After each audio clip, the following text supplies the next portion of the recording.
Episode of Chilling in the Den. I'm your host of the Spider Fox Den, Josh Venomous Ninetails, and this is my friend and co-host Pozole91, also known as King Saiyajin. Yo. Okay, I was about to say who's texting me already, but that's Stream Elements. Yeah. Oh man, this is pretty dope, honestly. I mean, at least we have some kind of setup. Like, I think my camera's like, oh, I need to get a new cover for the whatchamacallit.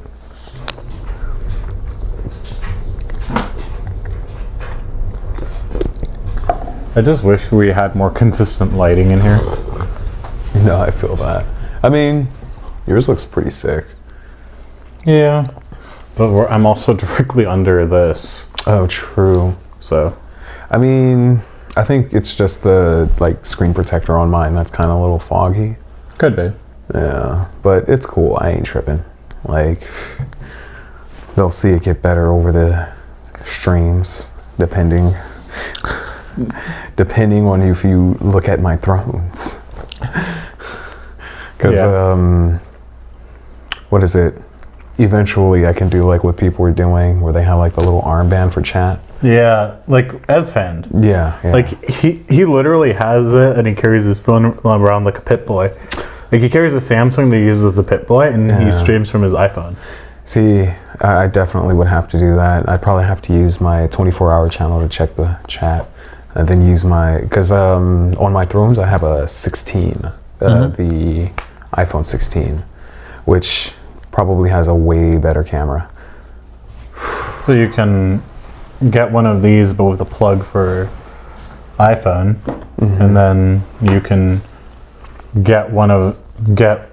Actually no, it's the 16, so it would be Type-C. Yeah, that would be kind of way better, but I mean, hey, it'll happen eventually. Oh man, yeah. This is a late start to the stream. Usually it's a little earlier, but... Usually we start like 8, 9, 10-ish. Yeah. Today we're starting at like 11:40 or some shit. On a Sunday, right? Yep. Yeah. Stream Elements again. Yeah. Anyways. Damn. I run both Stream Elements and my custom bot. And then like technically I have FossaBot.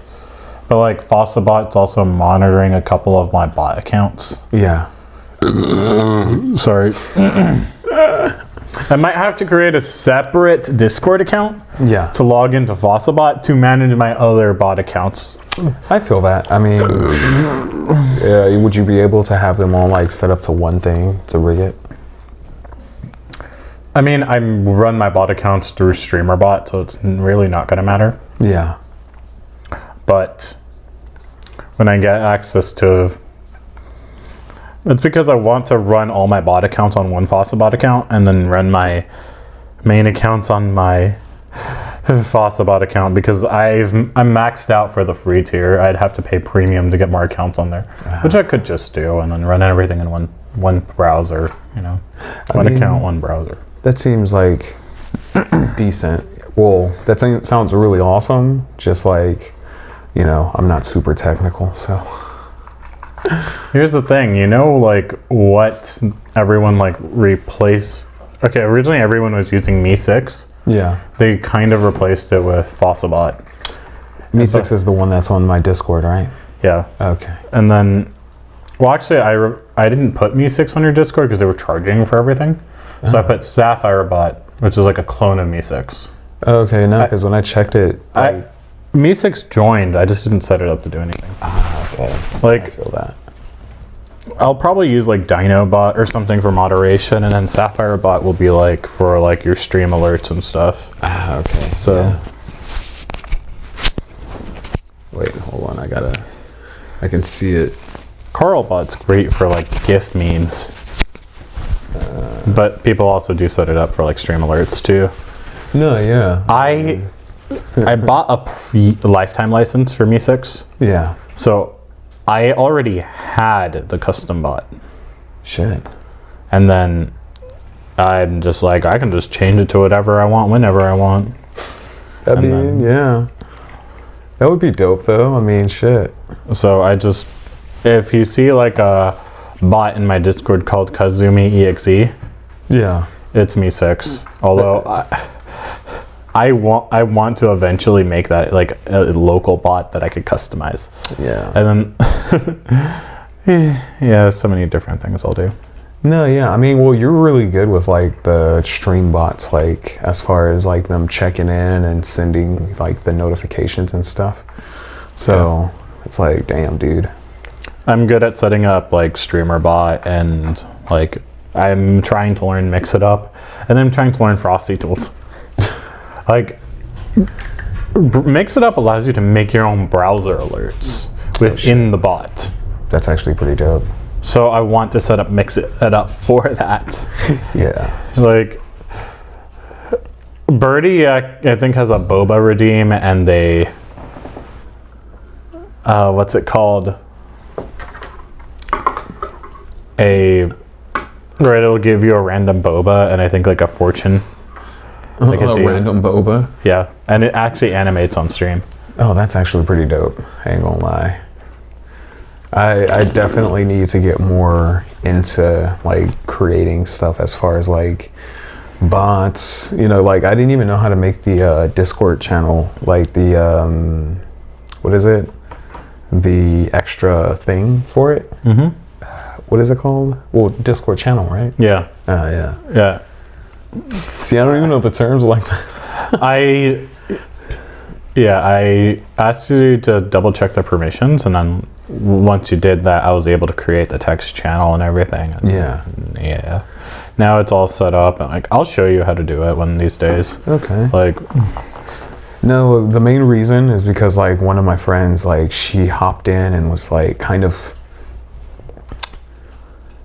like, is this actually you? Because like one of her friends, their Discord got hacked. And I was just like, oh yeah, no, this is me. Like, yo, like we played Attack on Titan together, which Attack on Titan 2 Final Battle, like that one's a good one. okay, I love how much, this reminds me of something. I love how many people in the goth community are just fucking weebs. You know the shoe brand New Rock, right? The shoe brand New Rock? The shoe? Yeah. They're like the main competitor to Demonia. Like it's a band? It's a shoe. Like on my feet? Yeah. Oh. Okay. So they made Attack on Titan Mikasa boots, and I'm like, these look badass enough. I don't care if they're for a chick. I'm just gonna size them up and wear them myself. I mean, I feel that because like low key, Attack on Titan has like some pretty good shit, you know, as far as like merch. I'm like, I want the New Rock Mikasa boots so bad, and I'm just like, well, actually, who would I be in Attack on Titan? I would say, what's the one? I don't know, because like, well, you know what?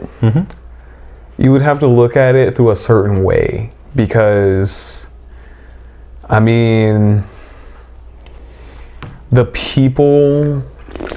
lot of the people that in Attack on Titan that you think are good, you find out are part of like the huge problem. And then it's like a lot of the people that you think are evil are like actually good guys, like Berthold and Rainer. They weren't bad guys. Like, I mean, it's from the perspective of Eren, but low-key Eren is like Thanos, and it's like, bro. Eren is like, I'm the problem, it's me. Like, well, low-key Eren comes in like, I am inevitable. You know, like he causes the rumbling and everything. And it's like his dad was low-key evil. His dad was originally evil and then becomes one of the good guys, but then his future self manipulates his father. No, yeah. And then it's one of those things, and it's like, please stop my idiot son. And he's like, I will, but you do realize I'm the proper like prince of our people. I will eradicate our race. No, yeah, and it's crazy because like, okay, so if you look at it through like the people that you think are bad or good, and the people you think are good or bad, I would probably say like Berthold, because like, you know, he's very he knows what he has to do a lot of the times, but he doesn't want to do like the bad shit. He'll do it to an extent. And then he's like, this might be going a little far. Yeah, like Rainer is like 100% like, I'm gonna do it no matter what, because like this is what's like needed for the whatchamacallit. But he has like, how can I put it? He's like not reserved in that fact, like more or less. He's just like, I'm just about to like, let's go fuck some shit up, you know. Berthold. I just got like a flash of all of the names that like birth control and stuff like that. Yep, pretty much. And like all the bad guys eventually become good guys, but they have to team up to stop Aaron. No, well, that's the thing. Like from the beginning of the show to the end of the show, since you don't know what's actually happening, all of the bad guys are the good guys, even from the beginning of the show. Like, you know, the Titans that attack in the beginning, right? So they're technically not bad guys. They did all of that shit on purpose to like, you know, for a good cause. And then you have all the people trying to stop them and stuff, even though they don't know that they're like bad guys. They're kind of just there doing it, you know what I mean?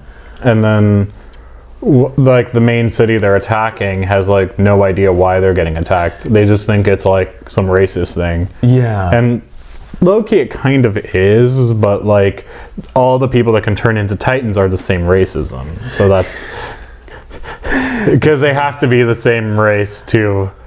Yeah, because it's like low-key from the beginning, it's like, okay, this is for the liberation of our people. And they don't initially know this. So they're just like, oh, we have to go and kill all of the Titans. But it's like, you know, oh, well, these are all of our people. Like, these are the people that like got like screwed over years ago. Because like, that was the thing. The people who were in control of like everything, they were the bad guys. And then you find that out like what, I think the middle of the 3rd season or something like that. And it's like the 4th season, you start to see like, oh shit, everything's getting worse. But like, and then you kind of see like, oh shit, like these people are the bad guys. These guys are evil. And then they learn the true history that like Mashle only exists because like the king of parody like sets it up that way where Mashle steals the Titans and becomes like the hero.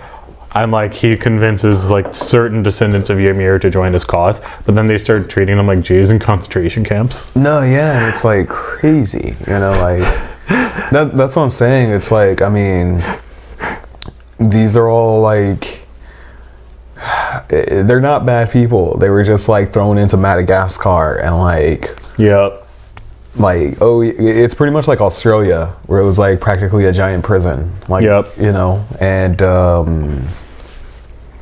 they were kind of like just stuck there. And then they thought like, oh, well, all of the Titans that are out here, they're evil, you know. And it's like, well, no, all of these people were just turned into Titans and they have no like control over what they're doing unless they get Titan shifter powers. But they have to be a descendant of Ymir and they have to eat a piece of the founding Titan, which Aaron did unknowingly, because like he ate his dad, right? Like, his dad turned him into a Titan, and like his future self made his dad sit there and get eaten, and then his Titan form consumes his father.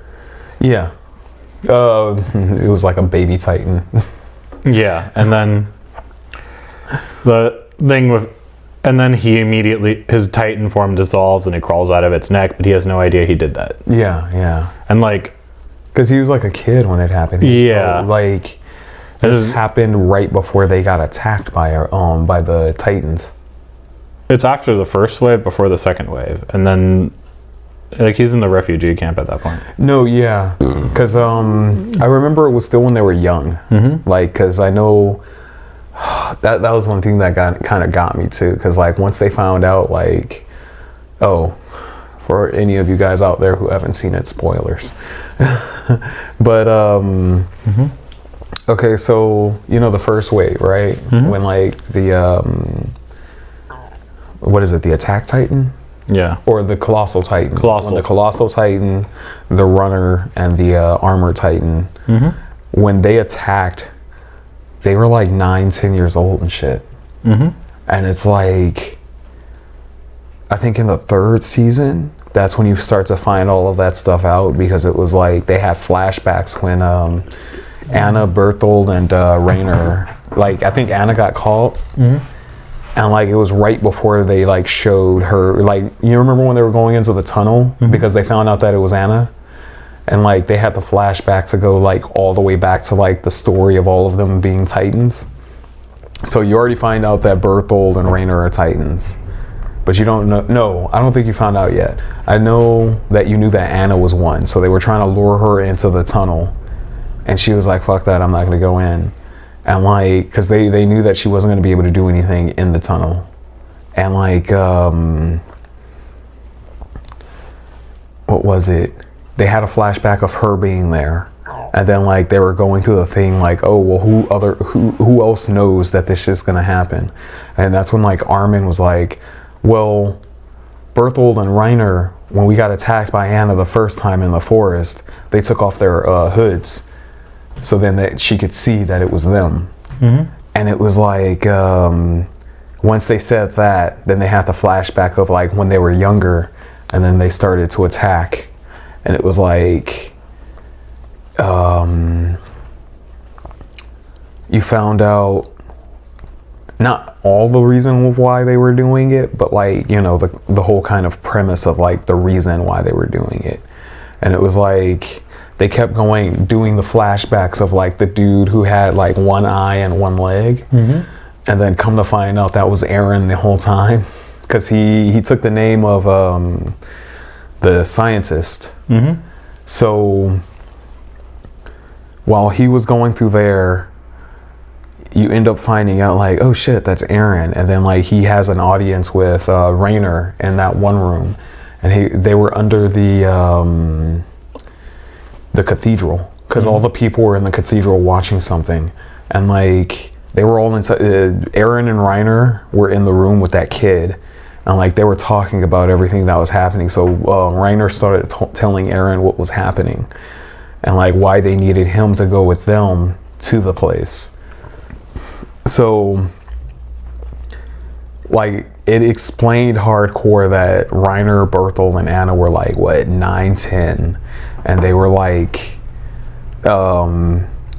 they attacked, and then they hid in the crowd, and then like when they went to the refugee camp, they just were trying to fit in, so then that way they can be a part of it. So like every time they were like, oh yeah, you know, this was my home over here, and it was like, oh well, that was one of the first places to get attacked. So they started to figure out little by little like, oh well, who else is like in their town? So then they found out it was them two, and then that's when like I think the second wave hit.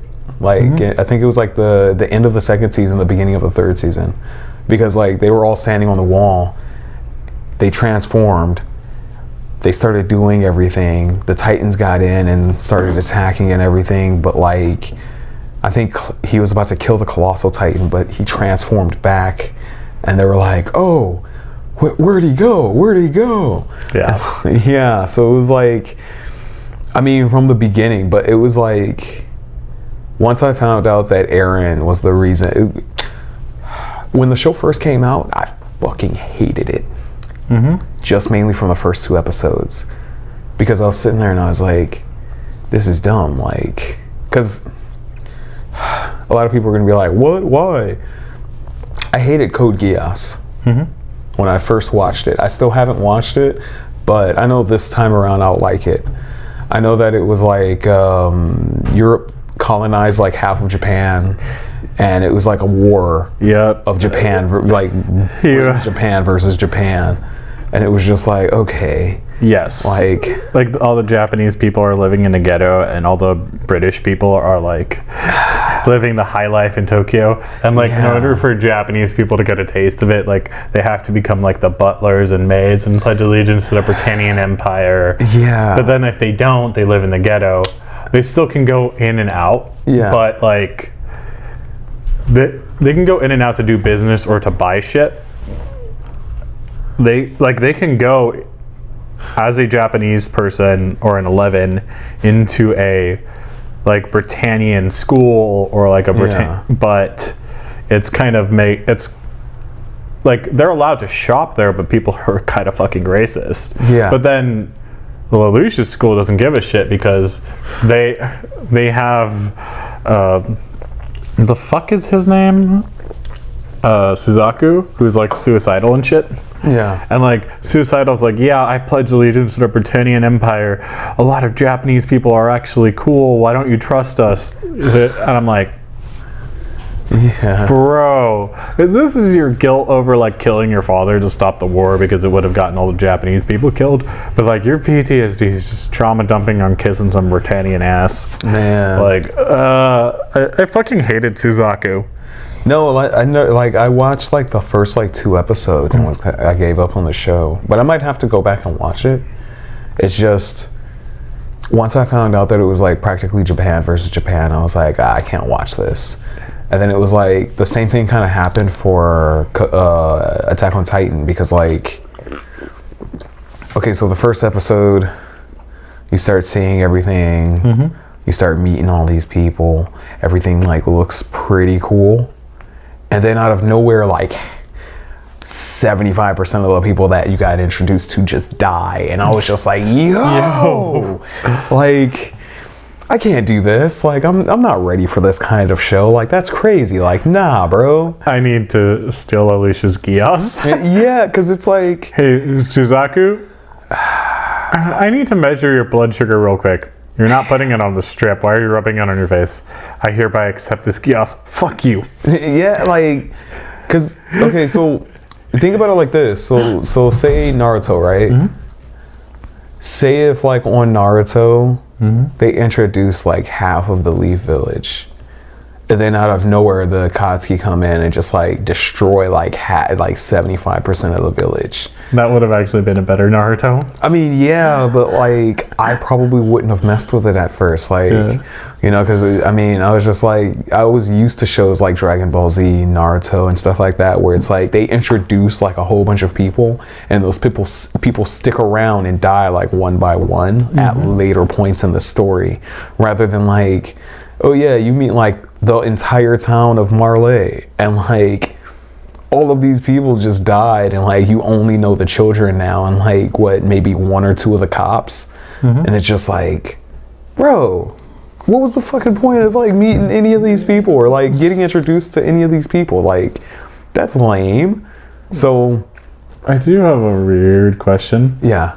What's the relationship in the AOT between Levi and Mikasa, because they both have the same last name? Oh, okay, so I think they're like cousins, because I think their entire race got killed off. And you don't see them until like season 4 or 5. Yeah, because that's when you get like out of Mashle. Like once they breach the walls, like all the walls, and people have to like leave, and then you go to like the outside, like cross the water and everything. So that's when they start meeting all the Japanese people. Yes. And like basically like they're like what, half parody, half Japanese. I think they were like pretty much Japanese, because like, okay, so you remember when they introduced, or they told the backstory for Mikasa? It was like they had like the 3, because okay, so they had the 3 dudes, right, that killed her parents and kidnapped her, and then like they did some brutal shit to her, and like she was all like traumatized, laying on the floor. Eren like broke into the house, or he like got his way into the house and killed 2 of them, and she's like, where's the 3rd guy? And then like he got her to kill the 3rd guy for him, because he like the dude was strangling Eren. So I think they were like German or something like that, right? and they kept saying like, oh yeah, she's like exotic. Like they were being creepy fetishist, Yeah. like the white guys with an Asian fetish. Yeah. So it was like, yeah, they were being fucking weird. She's a minor, you. No, yeah, like no, but that was like the crazy thing too, because it was like once Aaron figured out what they did, that's when he went crazy and killed them and stuff like that. And like, didn't they like stop short of like? no, they did that too. That's why she was all traumatized. They went all the way. Yeah, and it was like, they were like, oh, we could do whatever we want to her, we just can't kill her because we have to like sell her to like these other people. I think they were like trying to sell her to like French people or something like that. Yeah, so it was like, because they got paid to do it, because they were doing it like for someone, and it was like, okay, so they do what they did. The dude was in the bathroom peeing. They had her tied up on the floor, and like Aaron got in and killed him, and then like she killed the last person. That's how they were like telling the backstory of like why she was so ride or die for Aaron, and why like she was like raised by Aaron's family. Yeah, because like Aaron and his dad went to their house first, and they noticed that there was a cottage like up in the like hills, so his dad went in, seen that they were dead. Aaron snuck in and like seen that they were dead, and he was kind of traumatized from it. So he was all like, no, we can't, like, you know, we have to find her. Like, where is she? So he went to go get help, the dad. And like, for some dumb reason, he left him there. So like Aaron found the place, went in, killed the people with Mikasa's help. They became like hella close. And like, that's why she was like beating people up for him once they got back to the city, which is crazy too, because I'm like, bro, you took down like 2 adults, but you're getting picked on by like, you know, all these kids that are like your age. Like, come on, dude, you probably can kick the crap out of them. Yep. So, but then they had her like kicking the crap out of these people, you know, so it was like, you know, she was like the bodyguard. But that was the thing. I think Aaron's bloodline, she was supposed to be like a bodyguard thing. It was like this whole thing of like, she was a protector of like their race was supposed to be a protector of like Aaron's race. So they're basically ninja. Pretty much, yeah. Like they were, it was something weird where it was like years ago. That's common in feudal Japan. No, like, because like Aaron wasn't Japanese or anything, he was something else. Right, but like, so a lot of Japanese ninja actually went with like Portuguese Catholic priests as like their bodyguards, because ninja tended to be mercenaries. And some families could kind of get in, go to foreign traders, especially the ones that were bringing guns into Japan. So a lot of them kind of did that. And like, so I kind of understand why they would implement that in Attack on Titan. It's like, yeah, like, oh yeah, we have like a British last name or some German last name because we immigrated years ago, and like, yeah, because I think Jaeger is a like German. Jaeger's German. Yeah, so it was like Aaron and his family were German, but like Aaron had black hair, right? I think his mom had black hair, but like when you looked at the dad, I think the dad had blonde hair, blue eyes, and then like they didn't tell you until like the 3rd season, because I remember, okay, so the end of the 1st season, that's when like they met like Levi and them, I think. Or no, Levi comes in like the 9th episode or something like that. Yes. And then like towards the end of it, they start telling the story of like the girl who like the thing that attached to her spine and became the Titan. Then the 2nd season, they introduce Zeke, and then like you find out that Zeke is Aaron's half brother. Yep. And he's like blonde hair, blue eyes and stuff like that. And then they start going over the whole plan. Like he was the Ape Titan or the Beast Titan. The Beast Titan. Yeah, so he's like the giant like okay, streamboo.com. I don't know if they're trying to sell me something, aren't they? Yeah, that should have been Sent to the side. Yeah. Well, I put command words to ban that. yeah. No, Like, I mean, it's cool. Like, it's getting me engagement, I guess. Like, I don't have that viewer though, which is crazy. But, yeah. Okay, so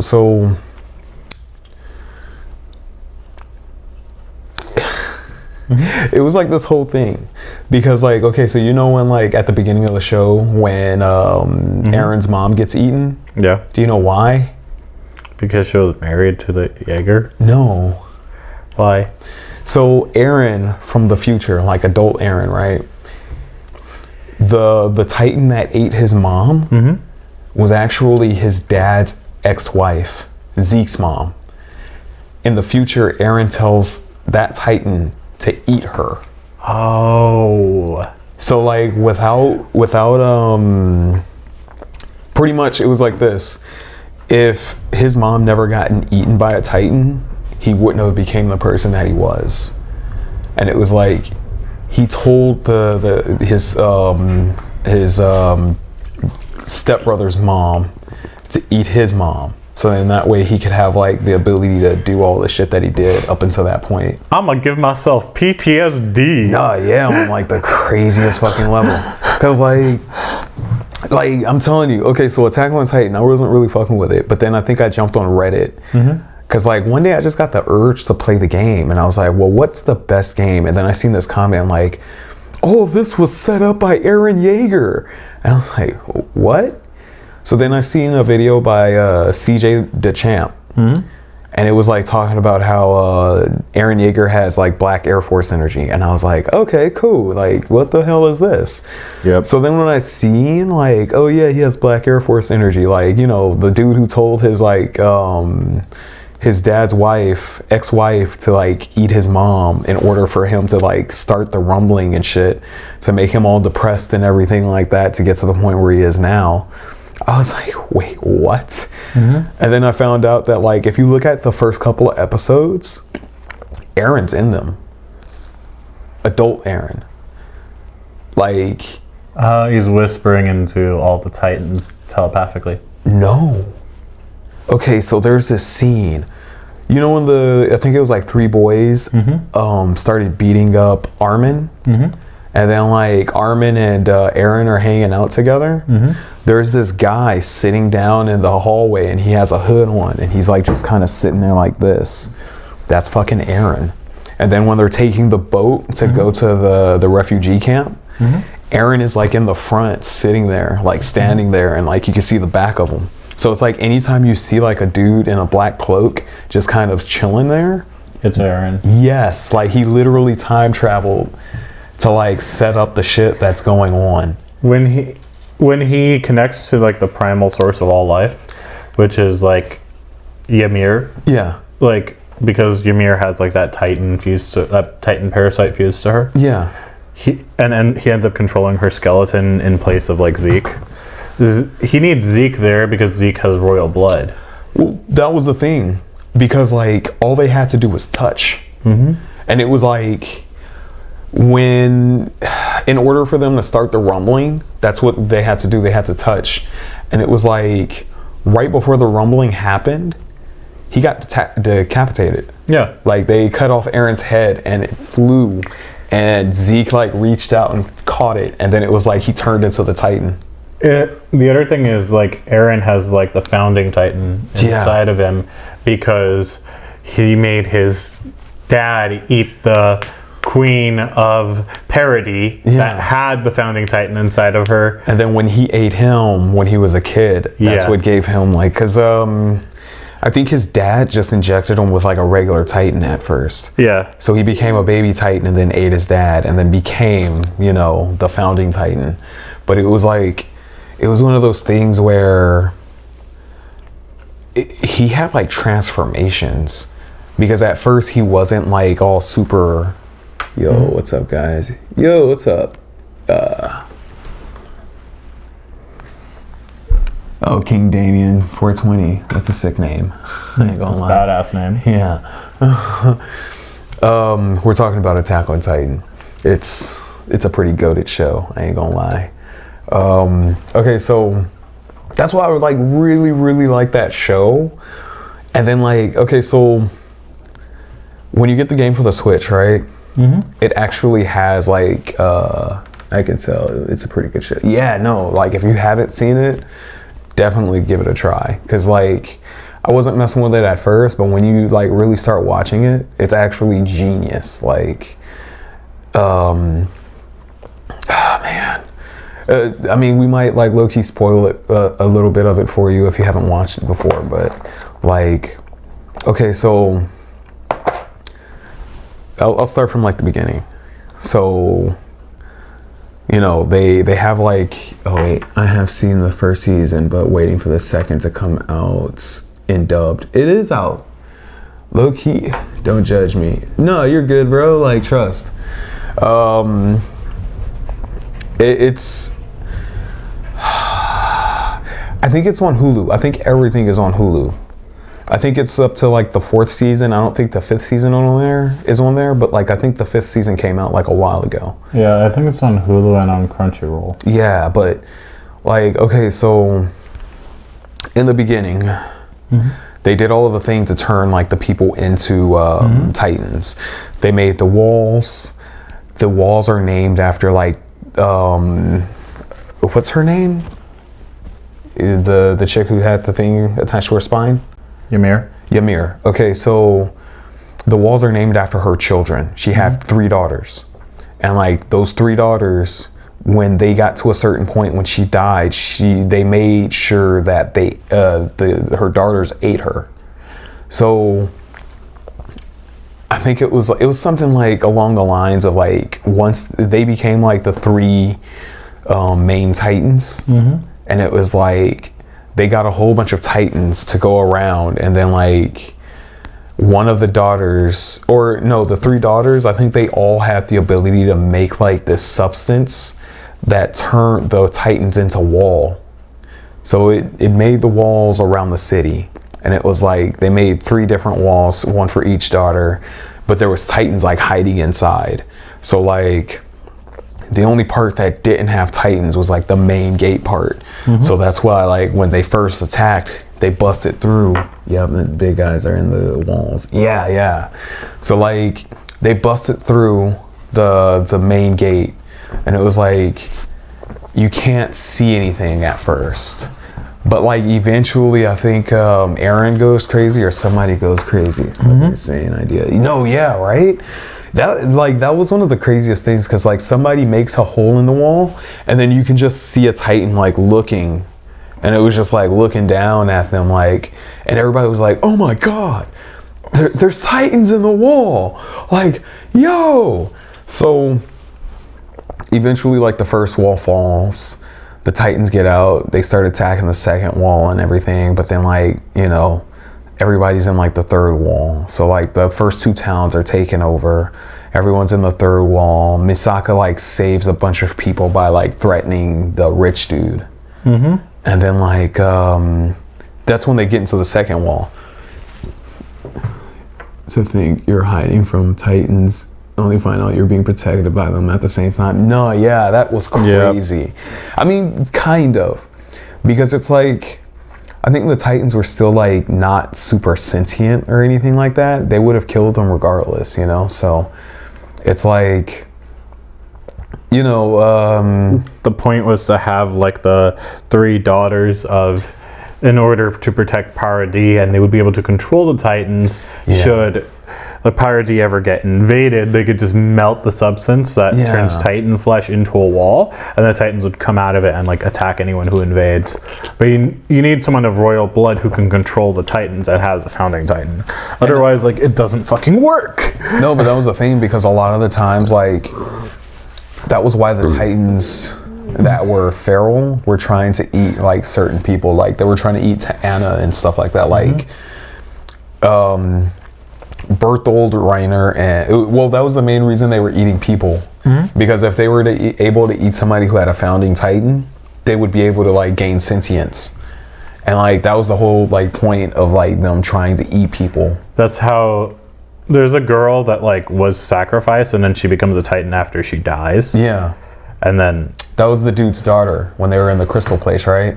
And then they call her she lives in a backwoods village, but they call her like a descendant of Ymir. Yeah. So she takes on the name Ymir, and then they're like, hey, she's the cult leader, and they execute the entire cult, including her. Yeah. But the guy who is like the priest that like kind of survives. That was her dad.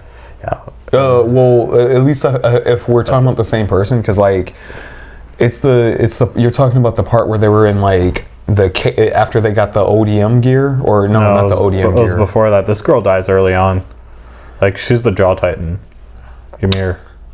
No, yeah, but okay, so you know when they were in like that crystal place? Yeah. Are you talking about before or after that? Before that, way before. That. Like this is in season 1. Like she gets captured, and then Bertolt eats her to become the Jaw Titan thing. Oh, okay, yeah. But she was a Titan to gain sentience and became human again. No, well, that was the thing, because okay, so a lot of the Titans, they're like, oh, well, we don't know why the Titans eat people, because they can't process them, so they spit them out, and they're stuck in like this red goo that crystallizes. And it was all like they were trying to figure out why, but then come to find out they were trying to eat somebody who had a founding Titan, so that way they could become like a founding Titan and like start turning back to normal and stuff. And it's like, you know, when they kidnapped Eren, it was on some Sasuke Uchiha shit, because like they kidnap Eren, they're going through the whatchamacallit, the forest, and like all the Titans are chasing them. And they're just like, okay, well, we can't do anything. We have to move at night. Like during the day, we can't do anything. And like, you know, they were just kind of chilling in the trees. And like, they were making sure that they didn't drop Eren either. So like, I think Eren already transformed enough. They were looking for their human match in the way that they would, that would help them transform back. And yeah, no, well, that was the thing, because like, I think any of the humans that got turned into Titans would be able to transform into a founding Titan, but they didn't know who it was, so they were just eating people randomly. And it was like once they get the person, they would be able to transform back into like a founding Titan, and then back into a regular person. Yeah, mindless. Yeah, no, they were definitely mindless. Yeah, but like it's subconscious. They're meant to seek out one of the 9 Titans. Yeah, and if they find like the founding Titan above that, then well, obviously like they can connect to Ymir. Yeah, assuming they're next to a member of the royal family. The thing is, Historia and Zeke are both members of the royal family. Yeah. Zeke through his mother's side. No, and then Eren through his dad.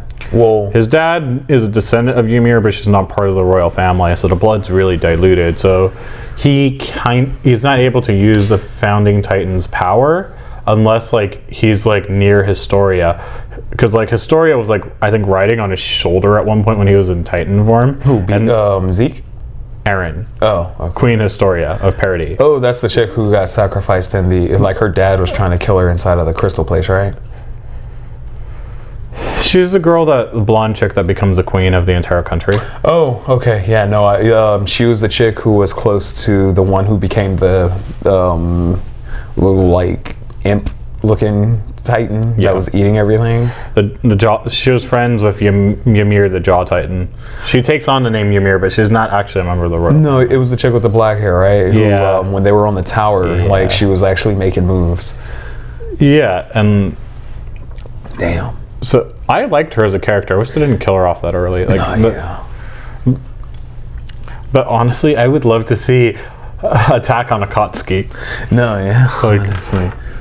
Gonna head out, but I didn't want to just leave. Have a good one, you guys, and I'll be in the next one. Sick, dude. Like, good seeing you. Hopefully you have a nice night, and thanks for sticking around, dude. Like, honestly, because you filled in a lot of gaps for me, because it's been a minute since I've seen it. Like, I haven't been on my Hulu in a while, but I used to watch the show and play the Switch game, like Attack on Titan Final Battle. And like, honestly, if you like Attack on Titan, I would recommend that game for the Switch. Like, it is amazing. Even though it's hard to find, like, I would honestly say get it from the Nintendo shop, like the eShop, because that's how I had to get it. And even though it was like practically like buying a new game, it was actually worth it. I mean, a lot of people don't hop on nowadays to play it, but I mean, I think people in Japan do. I was able to like hop on with like 3 people from America, and then like the rest of them are in Japan. But it's a really solid game. Like when you play it, you actually feel like you're playing it. Xbox guy, don't have a Switch. No, well, I mean, if anything, get it on the like, what is it, the Xbox Play Store or something like that? The Microsoft Store, I think. Yeah, like, just like try to hop on that game because it's actually really dope. And I think there's like a 50-50 chance that it's crossplay. So if anything, like if it's crossplay, then I mean, I'm down to like join you in your ventures, because I think it's like up to 4 people per like realm. But nah, that game is solid as hell. Like, yeah. Yeah. Honestly, they miss a good marketing opportunity to like actually make more Attack on Titan stuff. Sick, dude. Like, I wish, you know what they should do? Yeah. They should make another Attack on Titan that takes place in another country. No, honestly, yes. Yeah. Well, I would say yes, but then it's like all of the founding Titans are like there. Yeah, it would be it would be completely separate. Like, it would be people coming in touch with the source in another place that has access to the source. Well, like, how I'm saying is like, okay, so all of this started from Ymir, right? So all of the stuff that was happening was sourced out from like that area. Like, if they were to do like an Attack on Titan, like another show from it, they would either have to do it before the show starts, or after the rumbling. I'm thinking post rumbling. I mean, yeah, that would be dope. But like, have the backstory be like some other country has like the exact same access to the source. Yeah. And, like, there's different spots all throughout the world that have access to it. Yeah. And then like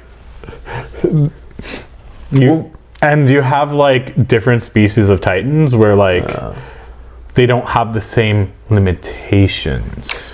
Well, you know what though? Because like, okay, so what was that show? Burn the Witch? Yeah. I would say if you make any kind of like extra show like that, it would be like Burn the Witch to Bleach. Like, you would have to introduce like some people from the original show. Or like, imagine if they did Naruto over, but they did it from like the point of view of the samurai. That would actually be sick. I would love to see that. Yeah, like, well, I would, but I don't think it would be as interesting as like Naruto, because like, you have to remember, all of the main people from Naruto, all of the main villages had like the 9-tailed beast. They were like Jinjurikis and shit. Yeah. So it's like, I don't think the samurai had anything that OP. It's like, in Bleach, they went on like, what, 9 seasons? And like, it was because they were like, you know, the Soul Society and everything like that, and everything was like really, really good.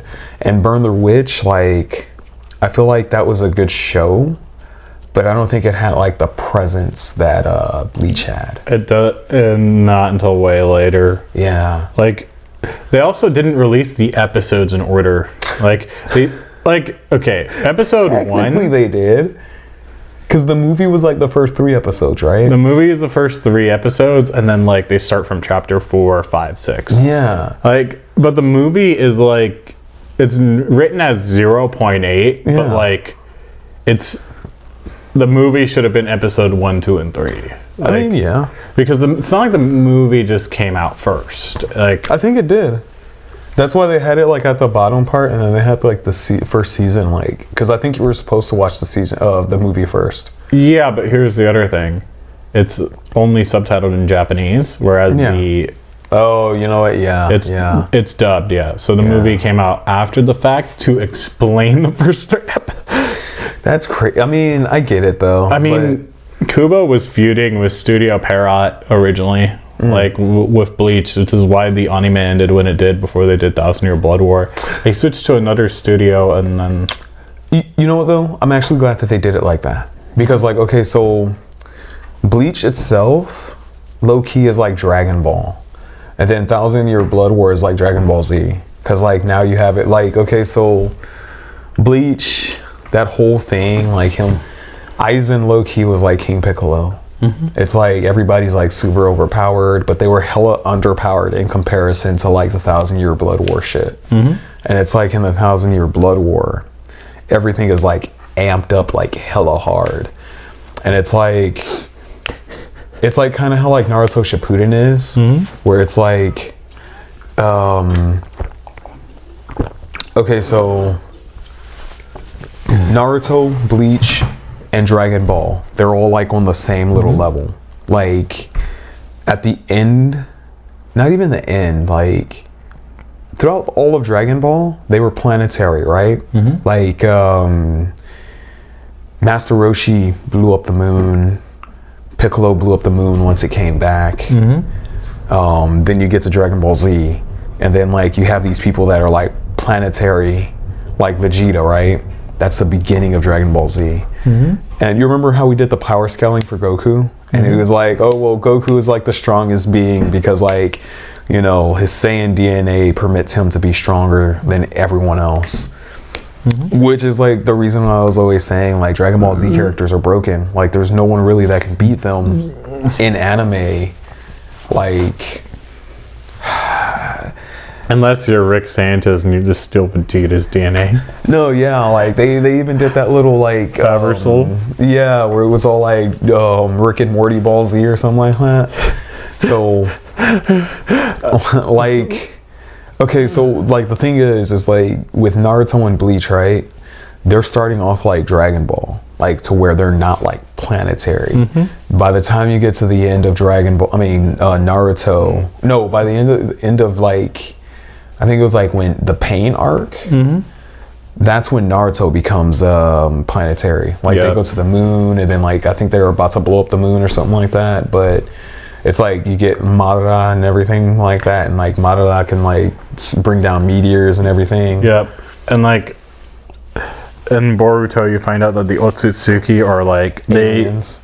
they colonize entire planets in order to turn the planet into a magical fruit that the Ten Tails is supposed to sprout into, and they're becoming like alien space gods, and they have to literally destroy like 10 planets to become an alien space god.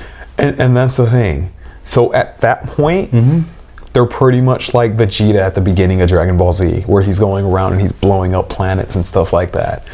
So it's like, well, because technically they're like Frieza, you know, they're trying to like conquer planets to like, you know, eat, have like the Ten Tails eat it.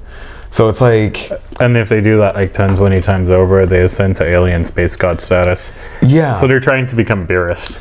Well, okay. So how the scaling would go is like at that point they would probably be like Broly, because like, okay, so Broly in Dragon Ball Z, this like Cell Saga, that's when Gohan fought Broly for the first time, right? And they had made this thing, I think it was Broly. Was it Broly? Actually, yes. Okay, so, okay, you remember when they had that movie for BoJack? BoJack Horseman? No. BoJack Unbound. Like Gohan was like punching his homeboys and they were turning to dust. It was like during the Cell Saga. So BoJack was stuck inside of King Kai's planet. So when Goku took Cell to King Kai's planet and it blew up, it let BoJack out. That's why, like, after the Cell games, BoJack came and was all like, oh, I'm gonna beat the crap out of you guys. You guys let me free.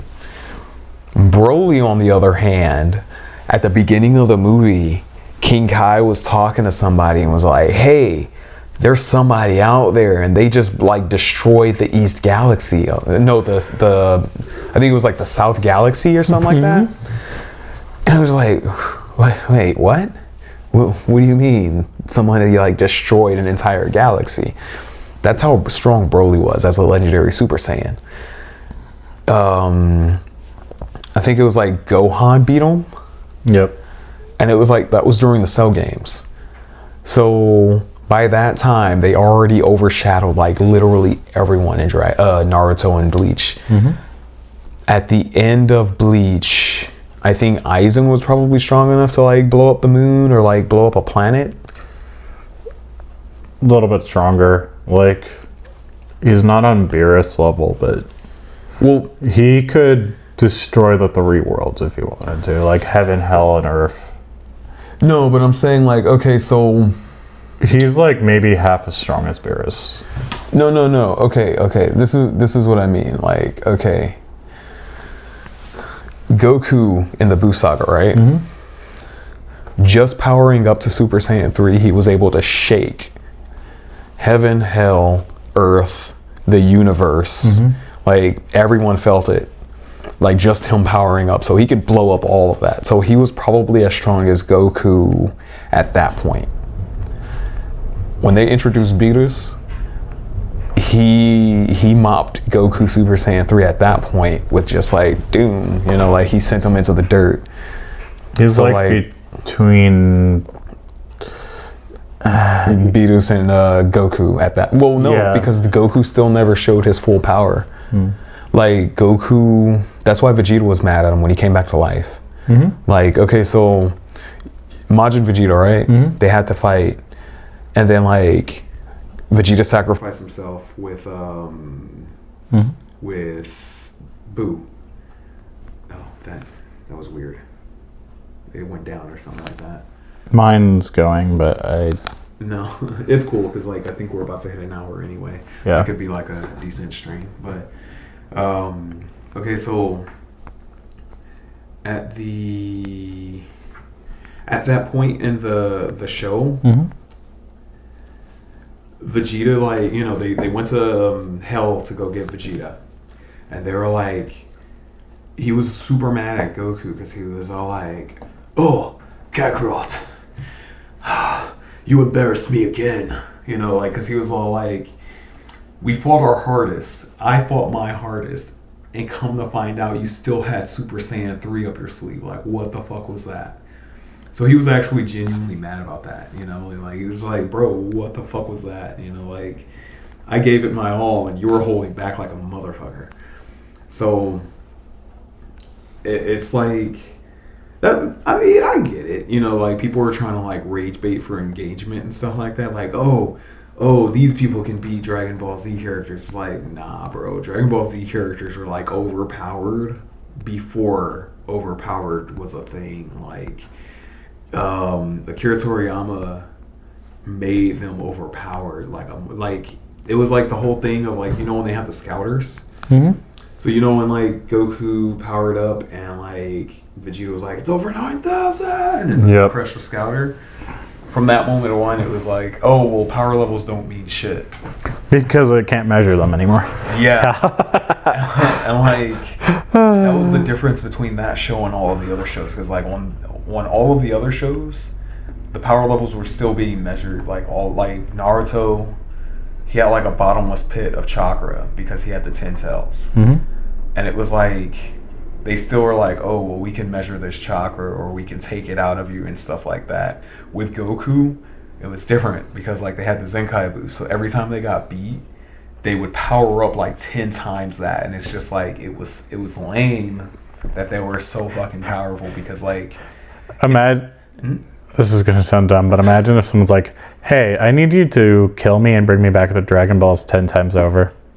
Well, no, because it can't be death. Like, you remember when they were on Namek, right? Mm-hmm. And like Vegeta was like the Ginyu Force was coming up, thinking like Vegeta went up to no, I think it was like when they were about to fight Frieza, and Dende was there, and like he went up to Krillin. He's like, "Hey, I need you to like beat me within an inch of my life, and then I need that little green fuck over there to like bring me heal me, because like that's the only way we can get through this." That was why. And then like Dragon Ball Bat Nuts. No, because like it was hilarious because you know, like Krillin's all like, all right, fuck it, you know, if you're the only chance that we have, like here. So he beat him, like he shot him through the stomach with like a beam. Vegeta hits the ground. And he's all like, hey, little green, I need you to like heal me. And like Dende is all like, nah, bro, fuck you. You killed like a whole bunch of people on the planet. And he runs off. And then like I think either Gohan or Krillin was like, yo, Dende, heal him now. So he heals him. And then Vegeta's standing there, he's all like, oh, thanks. And he like kicks the shit out of him. Like, He punched him like a football. it's hilarious. He was like, next time you'll know to like heal me when I say. So then he goes to fight Frieza. And like, low-key, he's going toe-to-toe with him in his first form. But then like Piccolo shows up and he's all like, yo, and then he like starts aura farming and everything. And like he goes to like his second form and Vegeta's like, yo, I'm getting the fuck out of here. So he starts trying to run and like Frieza's like this is Vegeta. He like shows up like this and like Frieza just appears in front of him like, hey bitch, where you going? Like, yeah. So he couldn't get away, and like him and Piccolo start going, and then like Piccolo's like an even match for him. He's sitting there, Vegeta's sitting there all salty, like, bro, like you must be a Super Saiyan, even though it's like Piccolo, because like my boy Vegeta, he was sitting there the entire like Namek saga, like even my ex, like because me and my ex were watching Dragon Ball Z at one point. And like, she caught on first before I did, but like throughout the entire Namek saga, Vegeta's sitting there and like anytime somebody's stronger than him, he's all like, oh, go on, you must be a Super Saiyan. Oh. And this was like before they started like, cause Akira Toriyama got bored drawing, or yeah, he got bored drawing like the hair black. He was gonna make Super Saiyan like just black hair. He was just gonna make him like overpowered and shit. Yeah. But like I think the the owners of Shonen were like, nah, you gotta like make him transform or something like that. Yeah. So then he was like, all right, well I guess I'll just give him blonde hair and I don't have to fill everything in.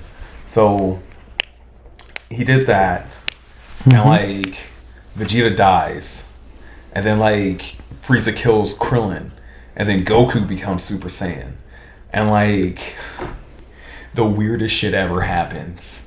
So he turns Super Saiyan. He's standing there. And then out of nowhere, Vegeta's standing there, but he's butt ass naked. Like, he's all like, Kakarot, you must do this for our race. Like, you are the only one that can beat Frieza. And like, he's all like, all right, Vegeta, I got this. You know, so he starts, like, they start fighting and everything. They make the wish to bring him back, like, fully. And then, like, Frieza's all like, yo, what in the fuck is that power over there? So he flies over and he's all like, oh, Goku, you salty dog. No, Kakarot, you salty dog. You did it. And then they teleport away and he gets to Earth and shit. And then he starts talking mad shit about Goku.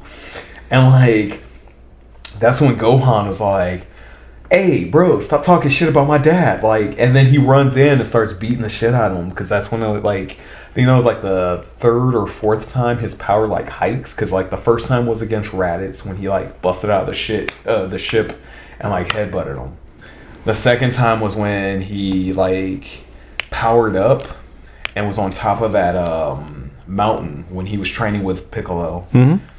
The third time was when Goku was getting the shit beat out of him, and then he flew back because he was holding Piccolo. He put Piccolo down in the ship, and then he flew back, was like, I gotta go help my dad, like, I don't know what the fuck's going on. So he starts beating the shit out of Frieza while Goku's on the floor, like, trying to heal up so he can get back up. And then, like, Goku comes back, starts beating the shit out of Frieza again. Gohan's like trying to get back to Bulma and them, and then like everybody gets teleported back to Earth. And like when he was there, he had got a power hike again. This was like the fourth time. He actually beats the shit out of Vegeta. Vegeta is like, yo, little homie's actually pretty strong. So then he like sucker punches him or something, and then he just starts beating the shit out of him. And then Bulma's like, "Yo, Gohan, somebody do something!" And Piccolo is just like, "Nah, Gohan needs to go through this." It's like, not really. No, he doesn't. Like, what the fuck are you talking about, Piccolo? So, but Piccolo probably knew how Saiyan DNA worked. no. He would like, it was just like a thing as a warrior. He was just like, "Nah, I trained Gohan." I think he was still a little evil at the time too. So he was sitting there just like, well, Goku's about to die. If Gohan dies right now, then fuck it. Like, I'm back on top. You know, like, cool. So like, you know, because at first I think he was gonna like train Gohan to like go against his dad too. I mean, because doesn't Piccolo have the whole like, "I will avenge my father who was killed by Goku"? Yeah, like throughout the entire beginning of Dragon Ball Z, at least if you look at it in like Japanese and Spanish, because Spanish still had like more of the OG Dragon Ball like dialogue. When it came to America and it got like dubbed over, that's when it was all like, "Mr. Piccolo," and then like, you know, he's all like, "Ah, I actually like that kid. Oh, he's cool." But that's why he's like aura farming, but he's like also like the nanny for Gohan now. Like he'd be watching Pan and shit. But they hoed him so bad because like he was one of the strongest fighters, and then they like kind of set him up to just be like a background character. Yep. And it was like they pretty much like made it where after the Frieza saga, everybody was just so fucking overpowered that any anime out there, because like I did hear the Powerpuff Girls were strong enough to beat like Dragon Ball Z characters, because like they could apparently, which is crazy, so they have a super scream, they can go back in time if they fly around the planet like Superman, and like they're just OP strong. They're as powerful as Superman, but they don't have kryptonite as a weakness. Yeah, which was and there's 3 of them, and like, so Blossom is like the weakest one, but she's the leader. Buttercup is like always down to throw hands, but then like Bubbles is just a crash out, and it's like, bro, like Bubbles is like the happy-go-lucky nice one that like normally holds back, but if you manage to somehow, which is next to impossible, piss her off, that's like when Superman stopped holding back. No, because like I didn't watch Powerpuff Girls when I was a kid. Like my sister and my cousin did. But when I got older, I started hearing lore about them and stuff like that. And like the only episodes that I actually fucked with were the ones with the Rowdy Rough Boys. And it was like, low key, they were overpowered as shit. They actually the weird thing is they actually continued the Powerpuff Girls, but it never aired in America. What no, they had a new season on Cartoon Network They did a couple of years ago. They finally brought it over. Yeah, it was on Cartoon Network for like I think like 3 years or something like that, because they had like 3 new seasons back in like during COVID or something like that. Like, or right before it, like probably like 2017 they brought it back. Like when they're in high school and shit. Oh no, like this was like still when they were kids. They have a high school version of them? Because I know that they had one episode where it showed when they were older, and they were like dating the Rowdy Rough Boys or something like that. They were going to the mall and shit. Yeah, so Cartoon Network Japan has a like actual magical girl anime based off the Powerpuff Girls. Oh, I didn't know that, dude. Like it follows them into like adulthood. Like, that's crazy. They're like until they like when they're like graduating high school, going to college. Like, oh, see, I didn't know that. It's imagine Powerpuff Girls, but combining Sailor Moon and Dragon Ball Z. So they did the fusion dance and shit? No, I mean like plot wise. Like, okay. It's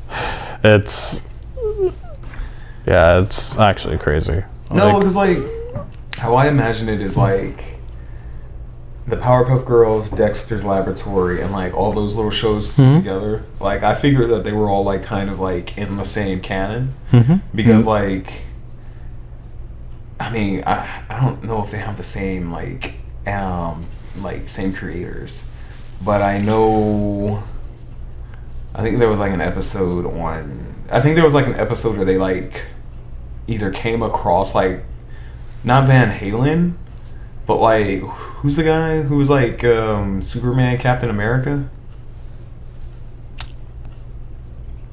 Commander Glory. I think so. Like I think they like had an episode where they teamed up with him or something like that.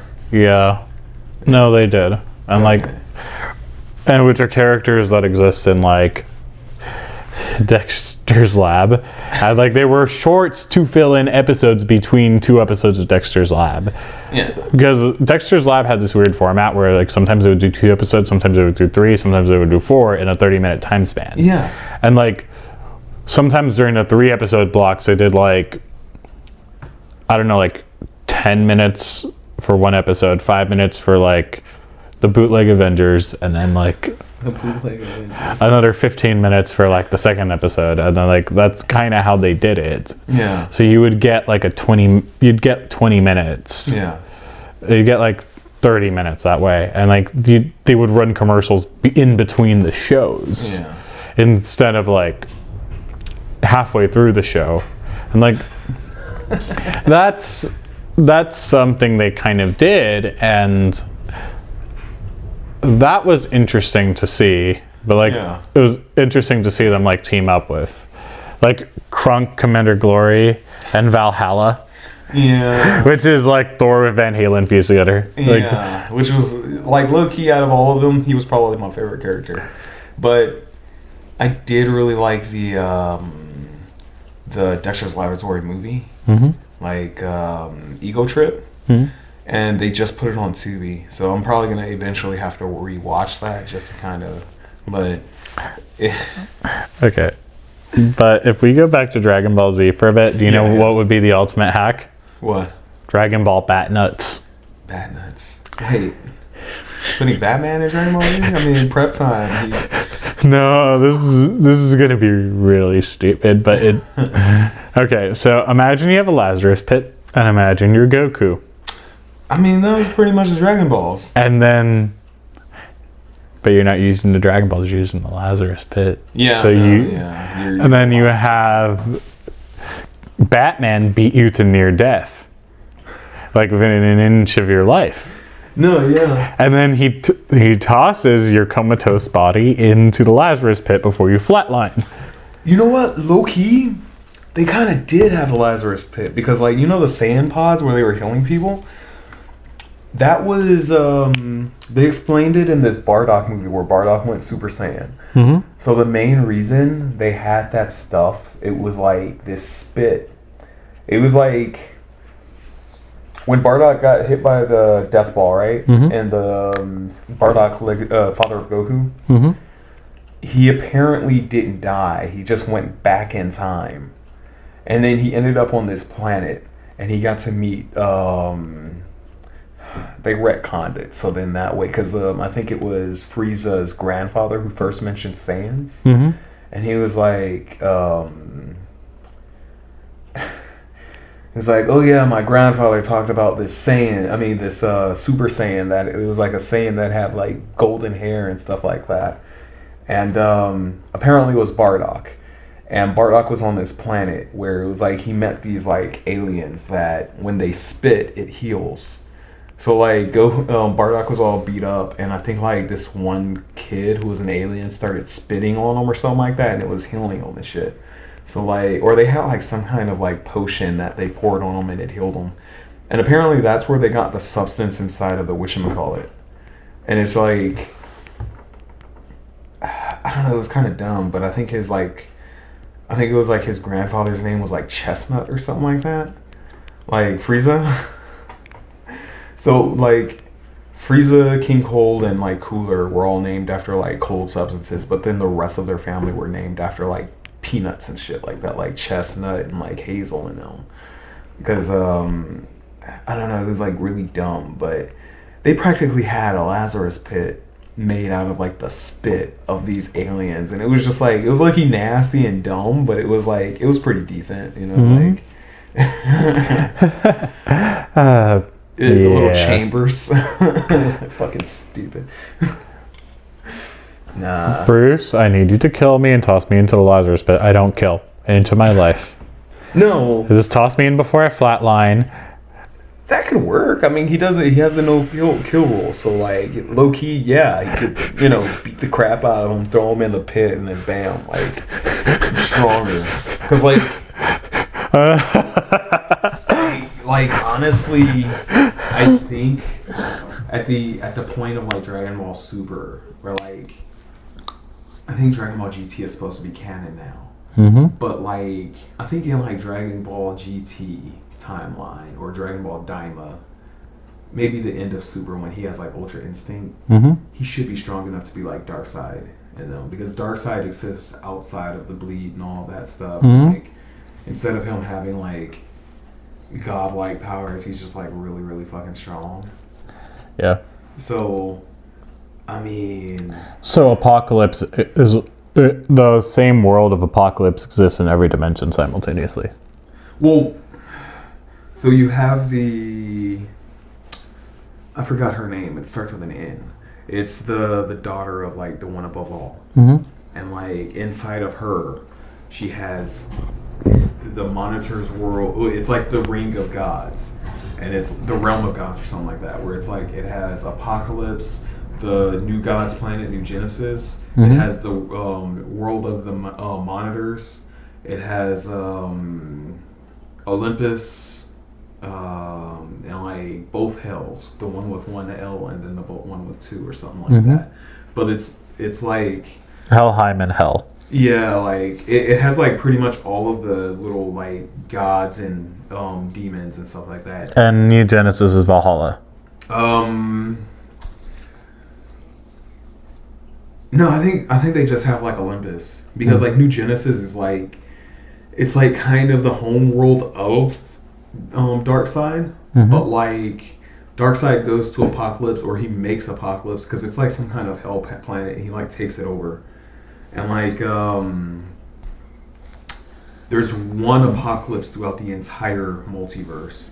So every iteration of Superman that has fought a Darkseid, it's always the same Darkseid. Yeah. And it's like, I think one of the planets was like the fifth dimension. So it's like that's where Mixie Spitlick comes from, because there's only one of him too. Like, from the comic books to the movies to TV shows and the cartoons, right? Okay, so in Superman the Animated Series, did you ever watch that? The new one? The one from like the 90s. No. Okay, so in the episode, he's looking for McGurk. McGurk, like his whole episode for Mixie Spitlick is a reference to the comic book. Everything that you don't see him in the comic book, he's in the animated show doing like. Because I saw the one that got reran on Boomerang, but not the one from the 90s. I think this one's like 80s or 80s? Yeah. Oh yeah, like no. Okay, so Mixie Spitlick, he's the same. Like it's only one of him, and he's the only one that they actually did right from like all of the iterations. So Mixie Spitlick is supposed to be one person throughout like all of continuity. So like no matter what he does, it's all supposed to be one person. So it's like Superman the Animated Series, they actually did his character like justice, because it was like in the comic book, he's looking for McGurk, and like he's going to different Earths and he's looking for McGurk, and like he goes from the comic books to Superman the Animated Series. So like he pops out from there, and then he like pops into this one, and then he's like looking for him still. And it's like with Darkseid, I think they kind of did the same thing for him too, where they had the continuity fixed, like and right and everything. But there's like, if you're outside of the if you're outside of the bleed, there's only one of you. So, like, you know how they just did Crisis, like the whole cartoon thing. They showed like Batman the Animated Series and all of that stuff. It was pretty much like their swan song. Like it was just like, okay, well, there's not going to be any more continuity for this stuff. It's all going to be wrapped into like this new continuity, because you know how they had DC animated movie universe. And then like they got rid of that and did like the first Flashpoint movie, right? Like the old school one from like 2009 or something like that, or 2011. So that was the beginning of the DCAU, the DC animated universe. And then they had all the movies all the way up to I think Apocalypse War.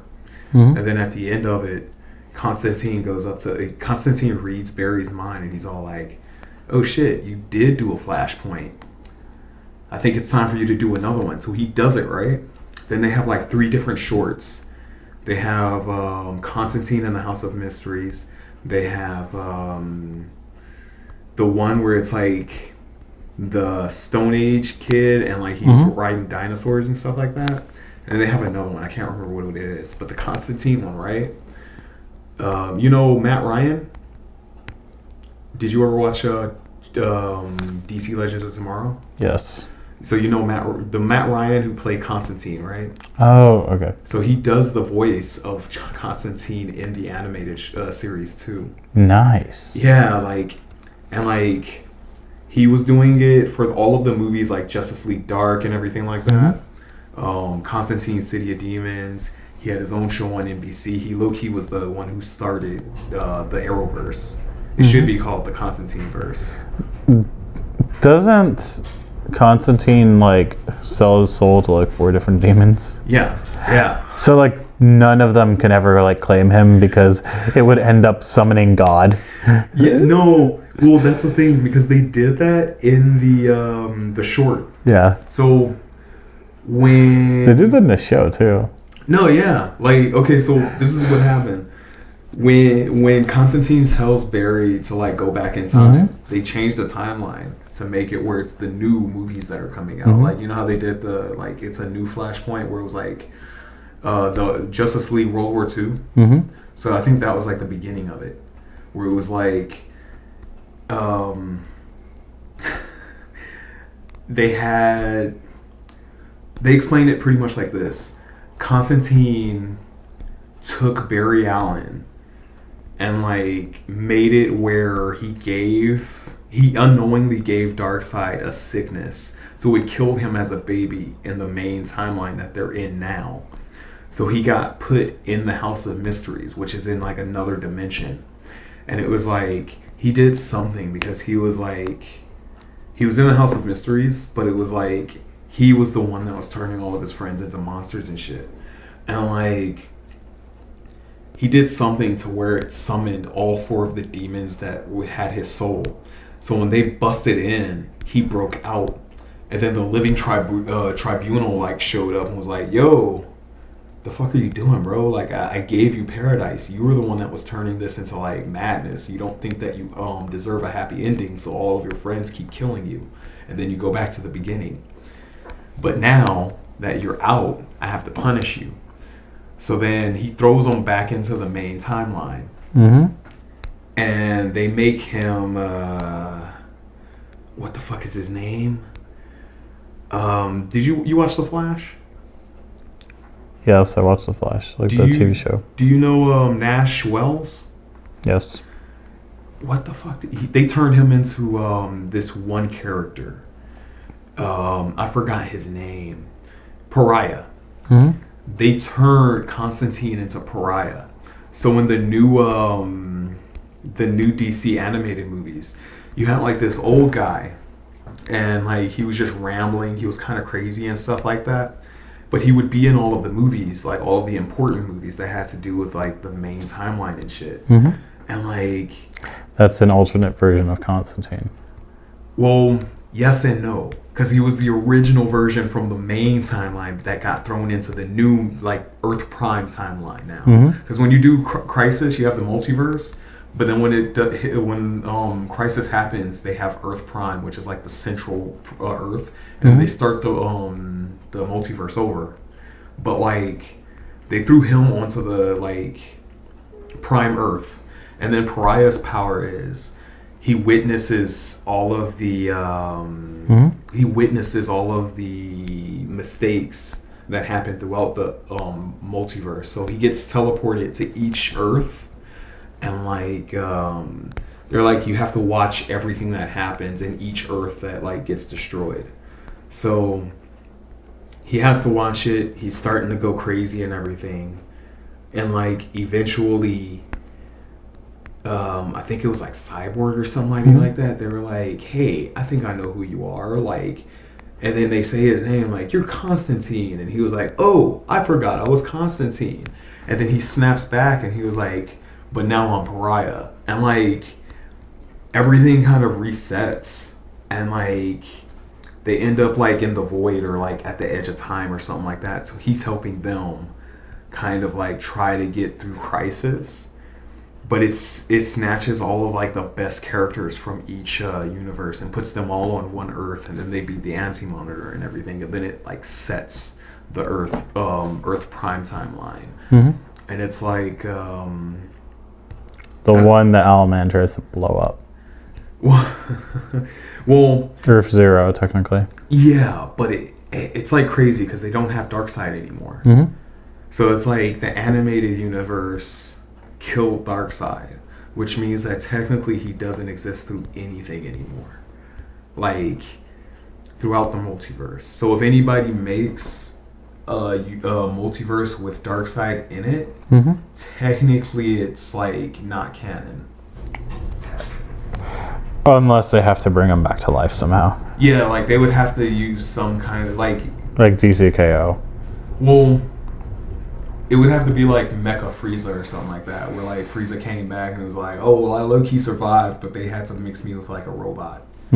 So like that's why I like DC, because they have like an actual timeline and they have like an order to the thing, and like the people that mainly like, if I was to write for DC, I would have to watch through all of the continuity to find out like, it's this shit. Convoluted, but at least it exists. Whereas Marvel will do the thing where like, let's just create a new timeline and cancel it, new timeline and cancel it, new timeline and cancel it. So you have so many different multiverses, but like they canceled the Ultimate Universe twice. No, but that's the thing, because Marvel low-key has the same thing. They have their Crisis on Infinite Earths. That's what they're about to do in the MCU. The Secret Wars. So they're about to snatch people from all across the multiverse, put them on one planet, because like I think it was when Scarlet Witch does like, I think it's the House of M, when she says no more mutants, and then it takes everybody and then puts them, no, she does this thing where she makes Battleworld, and like they make God Emperor Doom, so he's like in control of everything. And then it's like they have like the Thor Corps and everything like that, where it's like kind of like the Green Lanterns, but everybody's Thor. Like you have Jane Foster Thor, you have like Thor, you know, Thor Odinson.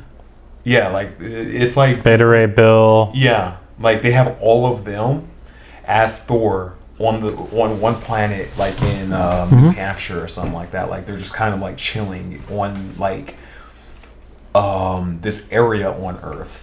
Then you have like practically New York, but it's like everybody that's important lives there. And like Wolverine heals so much that when he wakes up, he's like, what in the fuck is this? And like he wakes up in bed with Storm.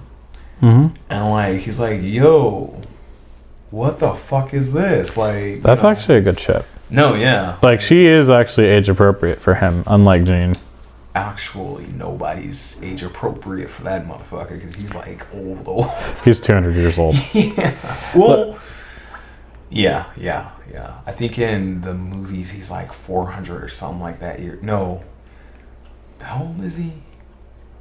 However old he is, because like he's supposed to be as old as Steve Rogers. Or no, he's like 100 years older than Steve Rogers. Yes, he's like 250. Yeah, but in the MCU now, he's like older than that. 275, 300. Yeah, like 300 or something. Because like he was in all of the American Wars. And it's like, actually no, because that was like 1908, all the Canadian, right? Yeah, he was in all the Canadian Wars. Yeah, actually, yeah. Because He comes to America at a certain point for the Weapon X project, but he's in like all of the Canadian wars and then all of their special op things. yeah. Yeah. Yeah, that's one thing I forgot. So he was one of those guys who put food labels on cans of dog food and stuffed grenades inside of them and threw them at the Nazis. I mean, yeah, like, man, he did a bunch of crazy shit. Half of the geese. Man, because like the thing is like I think they were trying to say that like he was alive from like the 1800s or something like that. Yeah. In the original Yes. What was it? X-Men Origins Wolverine. Mm-hmm. And then he lost his memory. It surprises me like he's not a horseman of apocalypse because he's that old. Like the only like technically Mystique counts as like a horseman, and Yeah. so does Xavier and Well, they okay. Are you talking about like the Mr. Sinister horseman? no, it's one of the animated X-Men shows where they summon Apocalypse.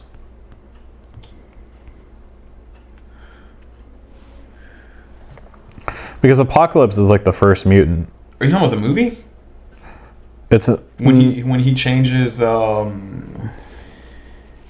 Angel into like the mechanical. Archangel. Yeah.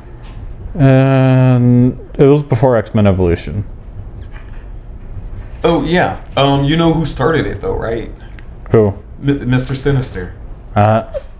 Oh, he was trying to resurrect the Apocalypse the entire time. Yeah, because it was like Mr. Sinister was like he was like low key a vampire type of mutant, but it was like he because I remember watching that shit, and it was like he got Angel. I think he got Magneto, but he got like in X-Men Evolution they had this thing where it was like they got like Cyclops, Angel, and like I think it was like Havoc, Cyclops' brother, and then like another Magneto. Yeah, no, they did get Magneto because everybody's hair turned white, and like they got like insanely strong. But like in the old one, because even on the game, it was like Archangel was like one of the people you had to fight. But I think Mystique became one too. I think Magneto was one hardcore, and there was someone else, but I can't remember exactly who it was. In different continuities, different people become the Four Horsemen, but Mystique and Xavier are the consistent ones. Magneto is in every other continuity. Yeah, because this time when they did X-Men 97, which is, it's kind of weird that they did it that way, because they made Gambit one. Yeah, that was weird. Well, I'm only saying it's weird because like 97 is supposed to be a continuation of X-Men from the 90s. Yeah. And it's like, well, they already had this arc. Yes. So it's pointless. Yeah. Like, and Apocalypse looks different in every iteration. Yeah. I'll be right back. I have to piss, but No, you're good, bro. like, oh man, like the mess that is X-Men. I love it and hate it at the same time. It all depends because like depending on the well, technically every time they do a Days of Future Past, it changes it to like the darkest hour type of thing, where it's like each continuity changes to like the worst future that they could have. So like, oh wow, let me see.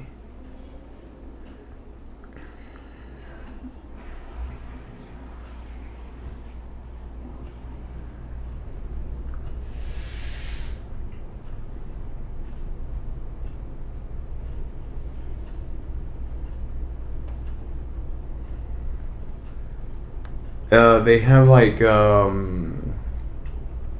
worst future in every iteration after. Let me see. What? That's dope. That's dope. So So Rome and George were hanging out. What? yeah, I still have to let Rome know. Oh yeah. About that, yeah. Nah, I feel that, dude. Like, Honestly. Well, I'll let him know. I appreciate that. Nah, yeah. You've done a lot, bro. Trust. Yeah, I look out for my friends. Nah, yeah. Even if it gets me shit. But I definitely feel bad. I'm worried I'm gonna... Like, obviously I'm glad I did it, but like, I'm worried I'm gonna get some shit from a certain somebody. It's like, why'd you tell everybody? And I'm like, I'm not ruining your reputation here, dude. You just need to take accountability. No, that's definitely a thing, because, man, like, I mean, it's not even, like, a bad thing on him like that, you know? No, he's a good dude, but he's too nice for his own good. Yeah, and, I mean... And he tries to be nice when delivering the blow, but that actually causes more problems. Yeah. And that he tries to handle it in a way where it's like, well, I'm always mediating peace. It's unnecessary sometimes. Sometimes you just need a clean, cold cut. You need a precision cut, like a scalpel, not like... Yeah, give me 1 second to move right and charge because mine died. I need some new charges.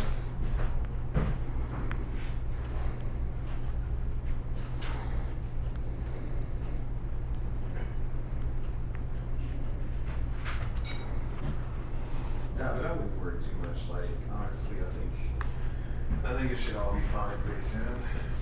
I think so too. Let's see. But yeah. When I go home, I do need to have like a decently, not full phone, but Yeah.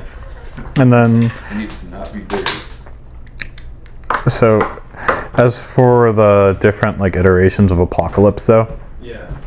like, okay, in some versions Apocalypse is a humanoid, that purple dude. Yeah. Well, because like that's the thing. Apocalypse is always the first mutant, so Yep. he's always he is always there. And then in some versions, like, he's a giant with like a snail-like conch on the back of his head somebody needs to cut off to kill him. Yeah. And like, that's how they sealed him away the first time before they brought him back. And like, it's... And Apocalypse is a nearly immortal mutant. Like, he can be killed once and for all, but it's just really fucking hard to do. Yeah. And then, what's the... I'm more of a DC person, so when it comes to Marvel continuity, I'm not like super like knowledgeable. I gave up on Marvel continuity. Like, DC, it's like at least there's like a map of it that exists. Oh yeah, there's structure. Marvel, it lacks that structure.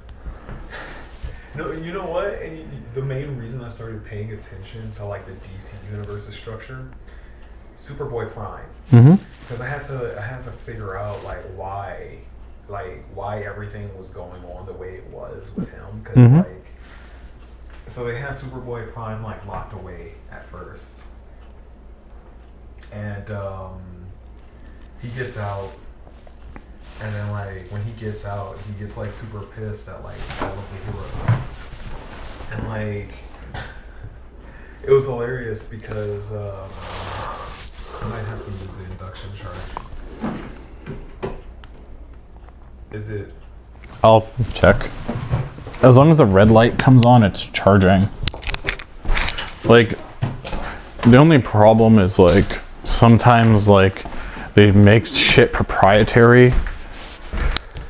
So that's the only thing. Okay, like that.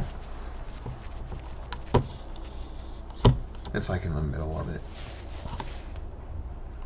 where the little Apple sign is. Oh, like right here.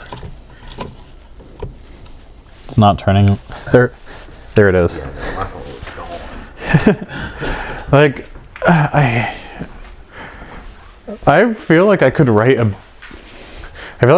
better Spider-Man, and I feel like I could write a better X-Men, like, easily. Like, I feel that, cause like, I mean, with knowing the stuff from DC, I feel like I could write like a good Marvel continuity. yes. because like I would give it like a DC Structure. yeah, like But at least DC has structure. Like that. Marvel has like chaotic structure, but like 90% of the time you have people like changing the timelines and like everything, especially because of like the mutants. Like Days of Future Past is always going to be something that like changes the timeline, and it's like it's always in everything. It's always when like, because you know how they did Old Man Logan? Yeah. They did a Days of Future Past with that too, even though it was kind of like its own continuity and stuff like that, and it told like an actual story. They ended up sending Old Man Logan back in time, or like they did one where they sent him back in time, and then they did another one where they sent him to another Earth. Yep. Like the one where they did it back in time, he was raising Thanos, and then Thanos became Punisher. And then in another one, they sent him back in time and he joined up with the X-Men. But like the Wolverine from that timeline was encased in his adamantium. Like Magneto took it out and then encased him in it. And then, oh my, You good? there's another one where like Frank Castle raises Thanos too, and Thanos also becomes a Punisher in that one. Actually, I think that's the same one. Yeah. I think Wolverine takes him back in time and then he gives him a Frank Castle, and then like Frank Castle kind of raises him as his son. That was dope. And then he raises him not to kill anyone, so Utopia is powered by like enslaving all the bad people. Oh yeah. I mean, because like he was a good guy, but he was still a very bad guy. It's because, okay, I'm just gonna say this: Thanos is evil no matter what. You don't raise like Space Satan to be like, you don't raise Space Hitler to be a good guy. It's gonna be in a really fucked up way, and you're basically going to create cosmic space Auschwitz. Because he's chaotic evil. Yeah. Like, there is no morally gray. Like there's just really fucked up. like you end up with like you end up with lawful evil at that point. Like, I mean, that's Punisher Thanos is somehow chaotic evil, chaotic good, and lawful evil thrown into a blender. Yeah. It's the most bipolar bullshit anyone could write. Like, I'm struggling to be a good person, but I'm a terrible person. And like, the fuck? And like, it's the most bipolar bullshit anyone's ever written. And I'm just, the whole point being for him to go back in time and put Thanos where he fucking found him. Like, I mean, he learns the hard way. Like just. No, because I think there was also. Oh, yeah, because I think the main reason Thanos becomes Punisher is because I think Punisher Frank Castle becomes Ghost Rider.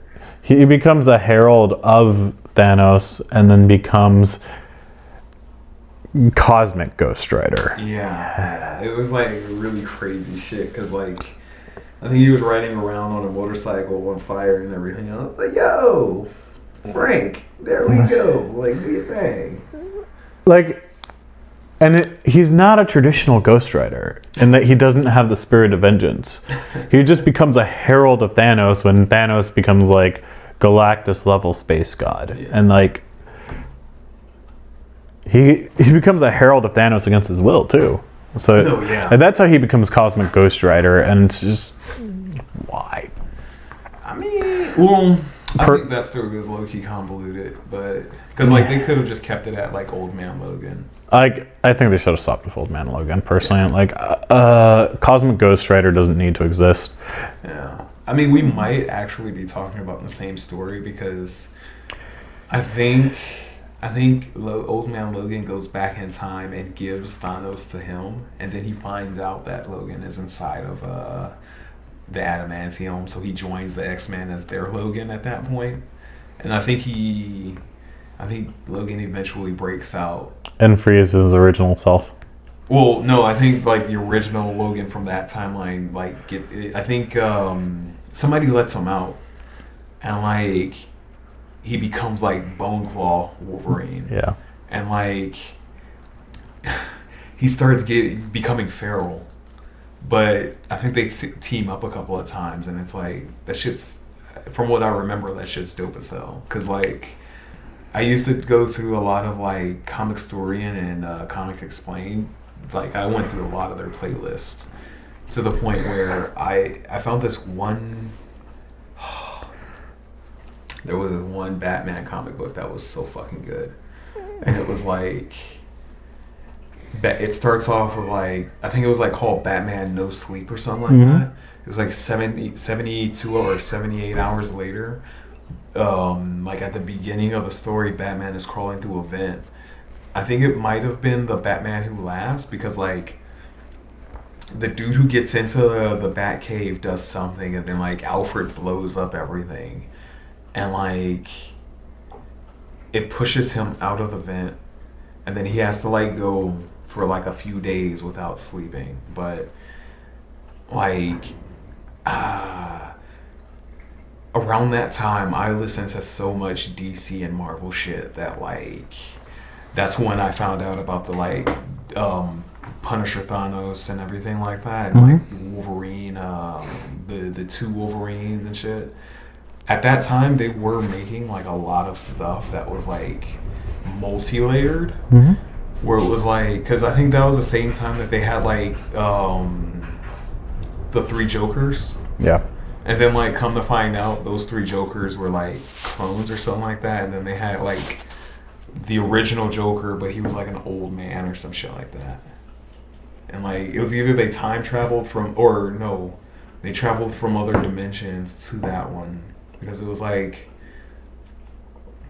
you know, like the old school 80s Joker where you had like the little like rounded hair and it was like green. They had that Joker. They had the Joker from like the Batman the animated series, where it was like he looked like him and he had like a hat and like a black overcoat.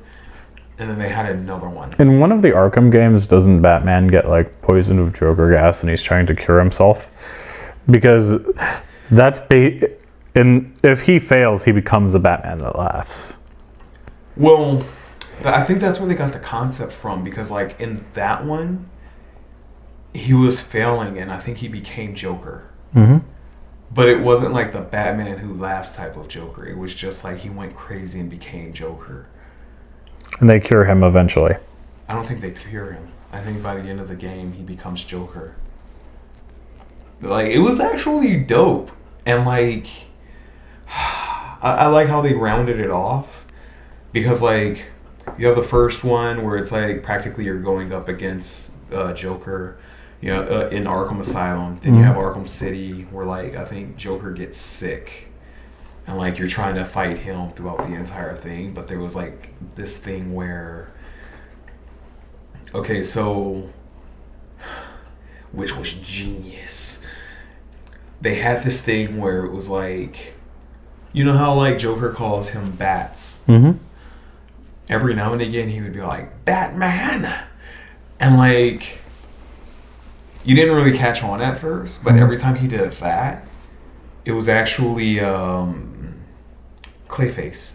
And then at the beginning of Arkham Knight, they were burning Joker's body. But as you're going through the game, Joker would like pop up in certain areas and like talk to you and shit, like Johnny Silverhand on Cyberpunk 2077. Yep.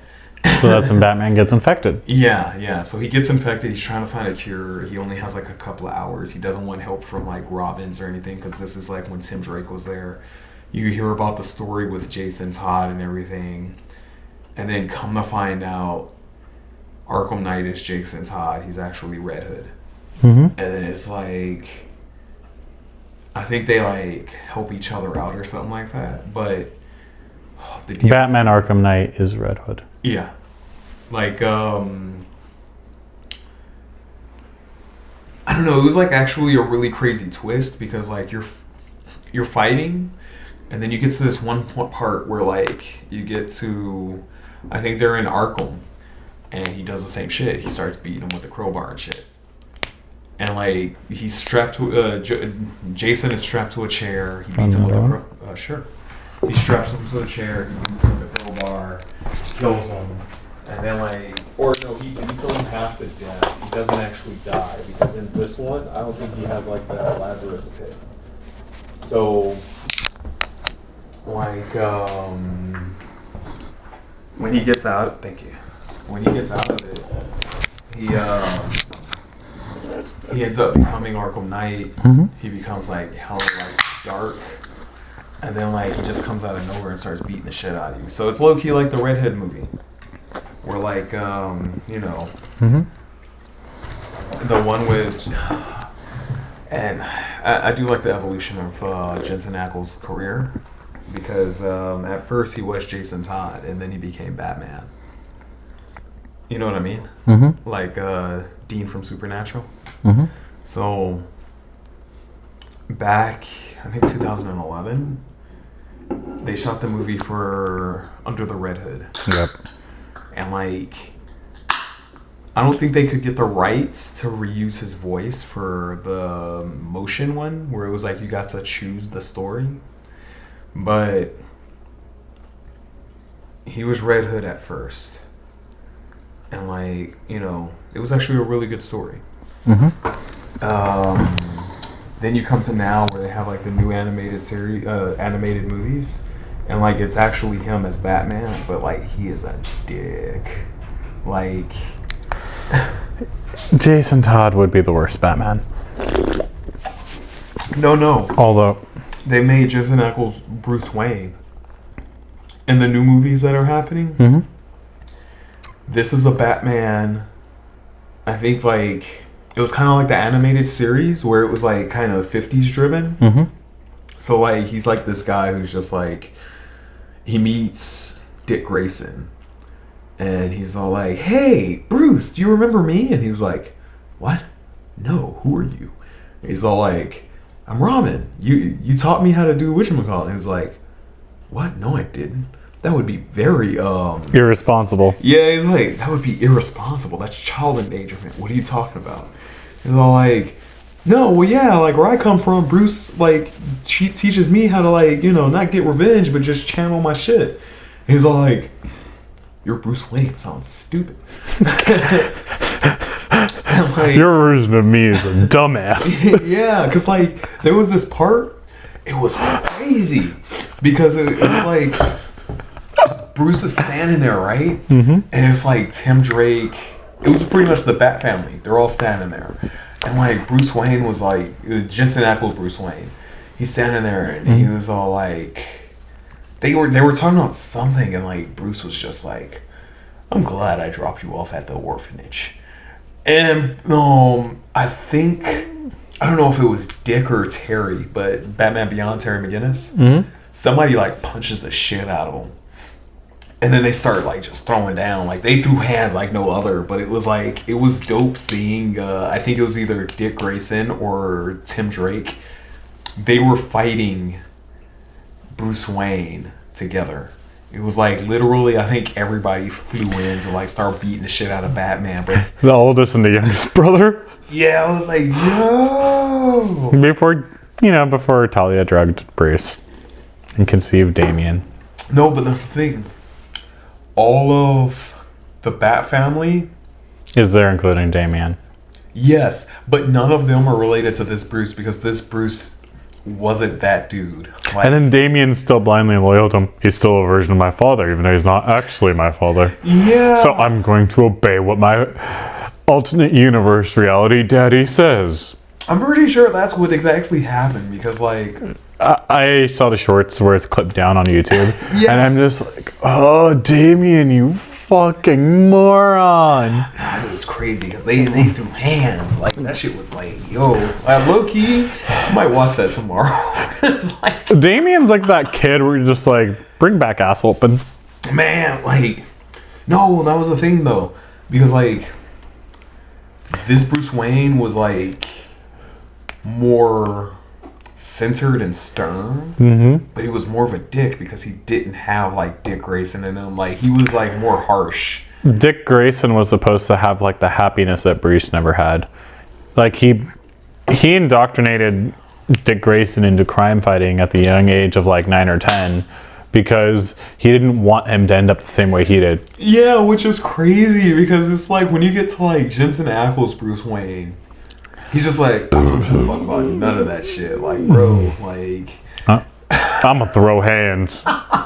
No, not just that, but it was just like, oh, I seen this kid lose his parents in front of him. Fuck him, I'm gonna just take him to an orphanage. Like, let him sit with that. Like, Yep. yo, what? That. Like, you're Batman, bro. Like, you're supposed to be the inspiration. That was crazy. Like,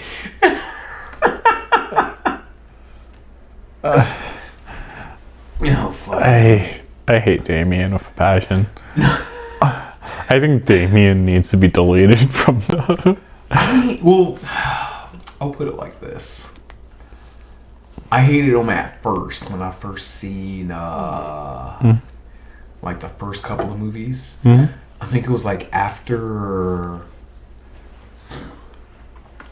like Robin, the son of Batman, Mm-hmm. where they fought and then he actually like started to step in line. That's when I was like, okay, I fuck with him.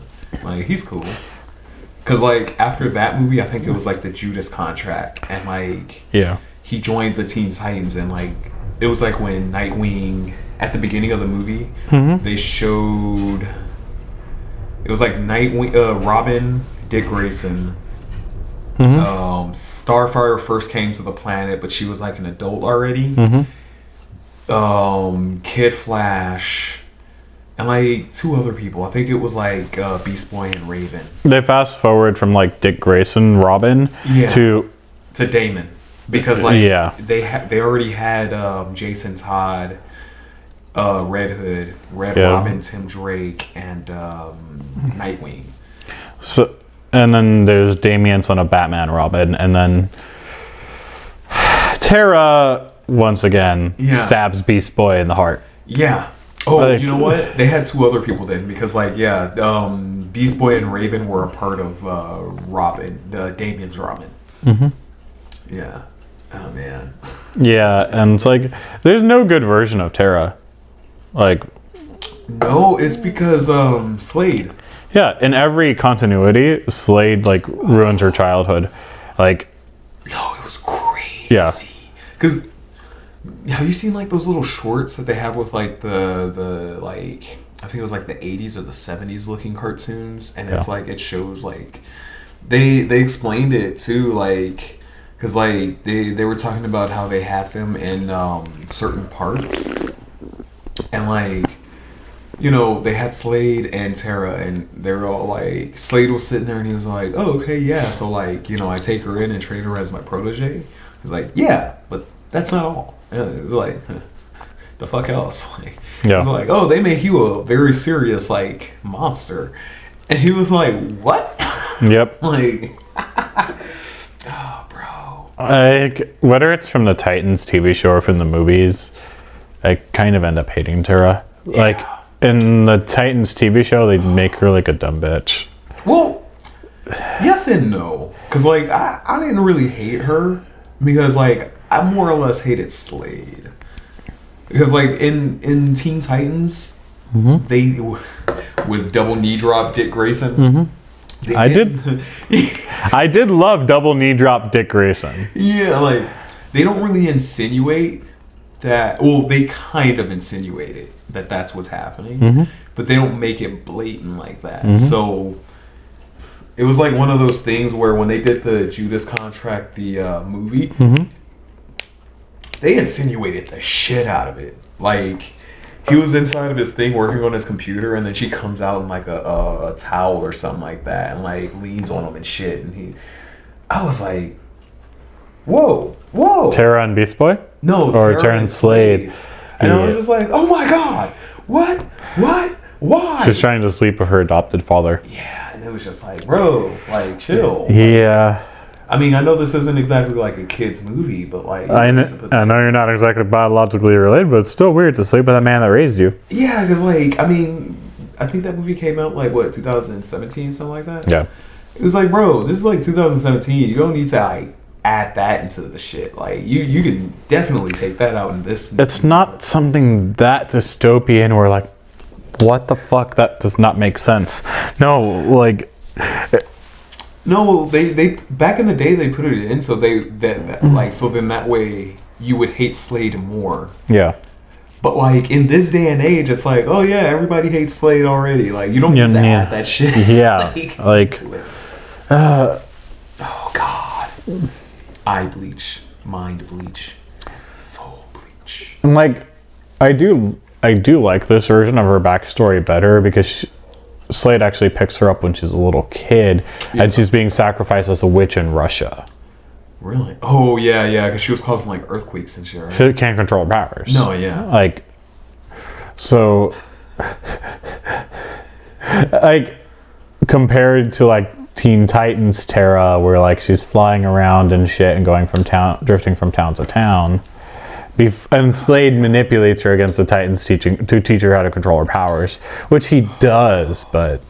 No, but I understand what you mean now, but like, oh yeah, like Teen Titans, she's a dumb bitch. Because like, I get it, she got mad at Beast Boy, she thought he said something, but it was blatantly obvious she couldn't control her powers. Like, she almost killed Beast Boy or like Raven or something like that. And... this was like literally the next day, and Robin's all like, "Oh yeah, because I know you can't control your powers." And then she looks at Beast Boy like, "What the fuck, bro? Like, why did you say something?" And it was like, I didn't say shit. Like, what are you talking about? Like Robin figured it out on his own. Yeah. And Robin, boy detective. Robin's like, "Damn it! I wish I wasn't so smart." Yeah, no, let's see.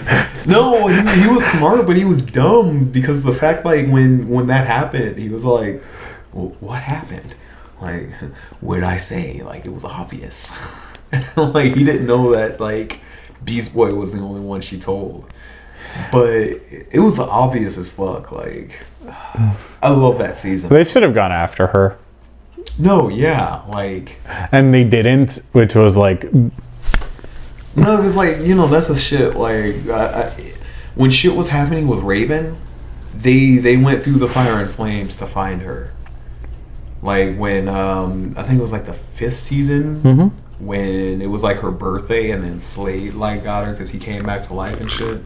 Because like Slade died during the Judas contract in Teen Titans, and then like they had because each season follows like one character. I think the first season follows Robin. The second season, I think it followed Cyborg. Yep. Because he infiltrates Hive Academy. Yeah, and then like the 3rd season followed Starfire because that's when her sister came back, and then like they had the racist dude who was calling her Throp, or like was like, oh yeah, they were all like, oh yeah, what does it mean? It's like it means nothing, and like oh okay, like yeah. And he's like, sup, Rocky? Yeah. And then he was like, hey, you said it didn't mean anything. If that's a slur, you better be fucking honest about it. No, that was the thing because like he was like, oh yeah, you said it didn't mean anything. It was like, no, I said it means nothing. And I was like, oh like motherfucker. Like saying worthless. Yeah. So then they kicked the shit out of him. And then like the 4th season I think was Beast Boy, right? Because like that's when they showed the Doom Patrol and shit, which was dope as fuck. Like, I ain't gonna lie, because I think he got mad about it. It was like Terra, the Doom Patrol, and something else. And then like the 5th season was Trigon with Raven, and then it was like Slade came back for Trigon, and then like the last half of the season was when they got like practically all of the different Teen Titans across the planet. Yeah, and like they went up against Magilla Gorilla. What was his name? Him and the Brain. And then like they had like their Legion of Doom. There's 2 versions. There's Gorilla Grodd. No. And then there's another one that's like from Flash. No, this is someone else. This is the French gorilla with a beret. and he takes care of the brain. I forgot his name, but he's a Justice Society villain. Yeah, because it's like I know who you're talking about. Like there's, well, they're both from the Flash because they're all three of them I think are from the Flash. But yes. Ultra Human Knight is from the Flash. Gorilla Grodd is from the Flash, and then like Monsieur, I think it's like Monsieur something. Ultra Humanite the one with the giant brain? Yeah, he's like the silverback gorilla that like has the big brain. And it's actually nice to people. He's like, no, he's a dick. He's a dick to everyone except children. No, because okay, so Ultra Humanite actually was Jay Garrick's Flash. Also, Monsieur, I forgot his name. Monsieur something in the brain. So those two are from the Justice Society. Jay Garrick. Yeah. So Ultra Humanite was a scientist who put his brain in different things and different people. Like there was this one part where it was like this chick. She was like this famous singer actress, and like he put his brain inside of her. So for like years he was like going around as her. And then right before she was like about to die or something like that, he took his brain out and put it inside of the gorilla. Yeah. And then he became Ultra Humanite, like the gorilla, and he was going around like fighting Jay. But like Monsieur something, he was like this French. He wasn't even like a person. I think he was like from the Gorilla Lands, but yes, like, he was like. But they experimented on him and gave him human intelligence. Well, no, because in Flash, there's actually like a city, Gorilla City or something like that, where it's like actual smart gorillas.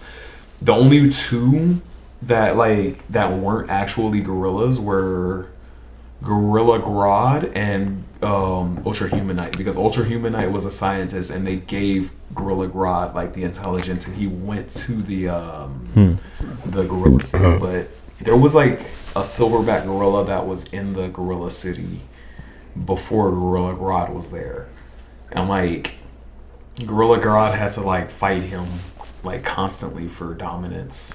And then isn't there like in the Flash TV show, isn't like Barry friends with Gorilla Grodd?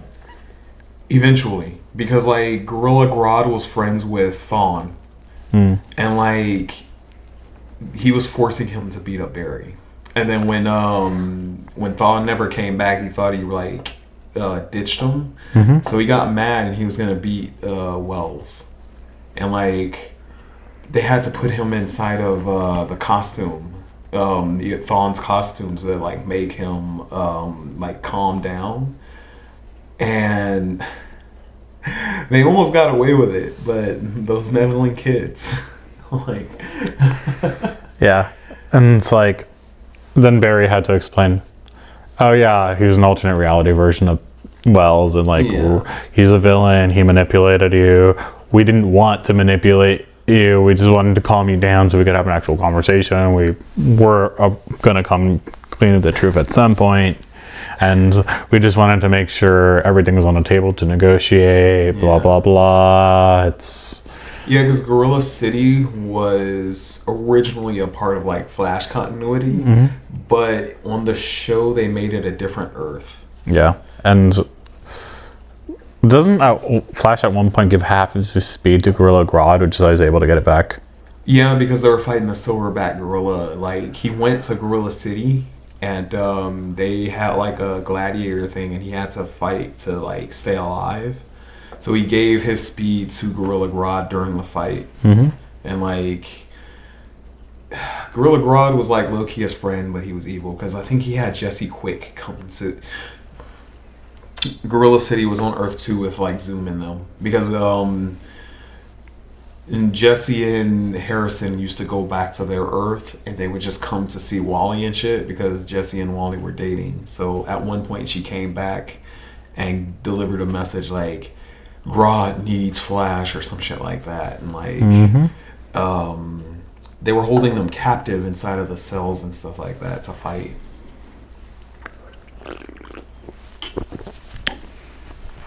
And then, okay, so. No, I'm telling you, like, I know a lot of DC shit. But There was a Christmas episode of The Flash where like Ultra Humanite's like actually nice to kids. No, they never had Ultra Humanite in The Flash. He was in Stargirl. Was it a Justice League episode I'm thinking of then?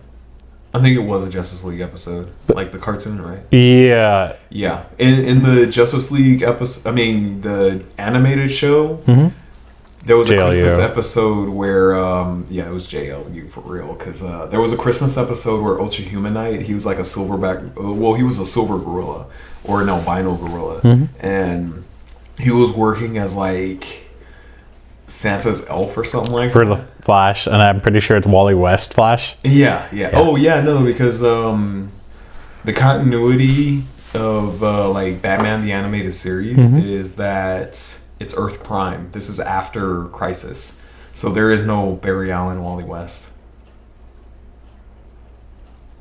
There is no Barry Allen, Wally West. No, not at all. You remember? Oh, well, you didn't watch Superman the Animated Series, so. Superman the Animated Series had an episode where the Flash and Superman race across the planet, right? That was Wally. And then anytime they brought him back after, because they wanted to have a Silver Age continuity. So guess who was his voice actor? Who? For the Flash. Who? For Wally West, throughout all of the continuity of like from Superman the Animated Show all the way to Justice League Unlimited, all the way to Batman Begins, it was Michael Rosenbaum, Lex Luthor from Smallville. Ah. Yeah, but So- no. So Luthor is the Flash. Yeah, and it's crazy because there was this episode where But he's supposed to be like redhead Wally West, right? Yeah. It was crazy because there was this episode and like Michael Rosenbaum says like that was one of his favorite episodes because Lex Luthor has this plan to like infiltrate the Justice League. So he was like, He switches places with the Flash. yes, but like he's looking in the mirror and he's all like, yes, and now I am. What the hell is this? He was just like, oh.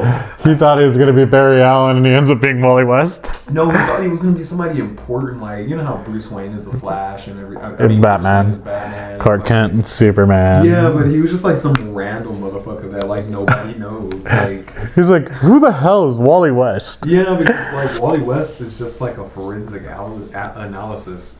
analyst. He wasn't famous or anything. Like, I mean, at most, I think he was married to Linda, and he could have been like, oh, well, he's married to like the chick that says the news. But there was no Iris West in Justice League. Yeah, no, because at that point Barry's retired. No, he just didn't. Like, okay, so in Justice League, like the Batman the Animated Series timeline, there is no Barry Allen because after Crisis, Barry dies or he gets like stuck in the Speed Force. So his Flash doesn't exist. Like they have a comic where Wally gets trained by the Flash, which is Barry Allen, but Crisis happens. So he doesn't exist in that timeline anymore. So Wally West is just the Flash at that point. And it's like they do have like Impulse later, but like they kind of skip over his whole thing. Yeah. Like, I think Until like Young Justice. well, Young Justice isn't a part of it. Yeah. It's, They were gonna make Teen Titans a part of it, but they couldn't get the licenses, yeah. which wouldn't have made any sense because they did have Wally West Flash in that too, Yeah. or Kid Flash. He was Kid Flash, and yeah. And he was pretty good at hitting on drinks. Yeah. He literally he phases through his cell to get a sandwich, and he comes back with the sandwich. Like, you got any mustard? Where'd you get the sandwich? Oh, I can leave anytime I want. I'm just hitting on you. You know my favorite, like, okay, so Smallville, right? Have you ever seen that? Bits and pieces. I've seen Lex Luthor get punched by a powerless Superman. Yeah. Like, I'm still stronger than you, bitch. okay. So That was funny. So the Flash that they have in Smallville. We can move this more center now. Oh yeah. The Flash that they have in Smallville is actually Impulse. It's not like Barry Allen or Wally West. Not nice. Want to see what it is? Nah, yeah, definitely. I was waiting for you to, like, you know, unsheath it. But there was like a truck almost hits Clark's dad, right, Jonathan? Mm-hmm. And Bart pushes him out of the way, but steals his wallet. So Clark finds him, and he's all like, "Who the fuck are you?" So he looks through his stuff, and he finds all these IDs. One of them says Jay Garrick, one of them says Barry Allen, and then one of them says Wally West. But it was, oh shit. Oh, it's still nice. It's still wrapped. Yeah, no, trust. It's supposed to be a replica of the sword in... Are you familiar with... Well, it's from Soul Calibur. This is the sword that the Oni girl turns into. Okay. No, I didn't, I played as Yoshimitsu and Maxi. It's not Yoshimitsu, it's the other samurai. Yeah. Like, and he marries an Oni girl. I'm just gonna take this off because it gets been cut multiple times. It serves no functional purpose, and Oxidation. I mean, it's heavily greased, so I'll just do the proper Choji maintenance. Damn, bro, that was sick. Yeah. It's got a fuller, but like the fuller makes up the entire spine. Nice. It actually has a forged hamon. Yeah. That's dope. There used to be a company called Tsunami Tiger, and the katanas they make are actually like really decent quality. Yeah. Like there's a Makugi peg right here, a Makugi peg right here, and like there's technically another one like somewhere down here, but like they're actually really good quality swords. No, They're not like perfect because this is supposed to be aligned in the center, not staggered, but it's a good quality sword. I don't know if the company is still around though. Like this is battle ready. Man. Go for it. Got some nice weight to it too. Damn. It's one of my prized possessions, but it's not the one I would pull out for home defense. I have a replica World War II Gunto from Ryujin, and that's the one I would use for home defense. You know what? They're supposed to be lined up in the whatchamacallit? Mhm. Like on the whatchamacallit? Yeah. It's supposed to be lined up in the center. But like, yeah, you hold it between the metal fittings. You don't hold it on the fittings. No, well, I mean, because I took Kendo, so I'm like trying to see exactly how like, usually in Kendo, you use your right arm to just guide it, and you use your left hand as like all the power. Mm-hmm. And like, I can see that, I mean, it's pretty good for, you know, like good swings and shit like that. Like just, I wouldn't myself, depending, because like, you don't want to like fuck it up or anything. I know this is definitely a collector's piece for me. Yeah, because like, I would never use this for like combat or like tatami giri. yeah.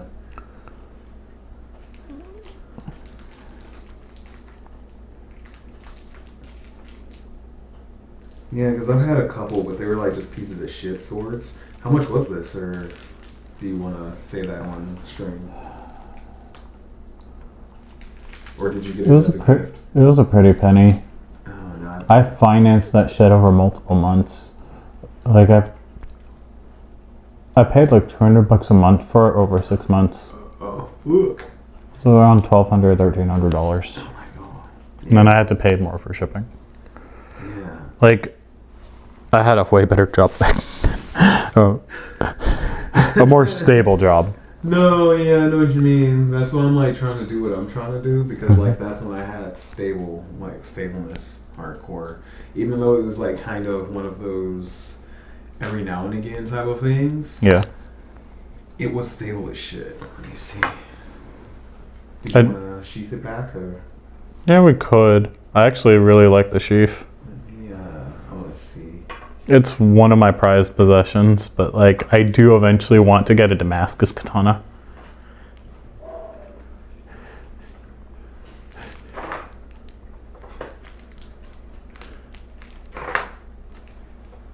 Okay, so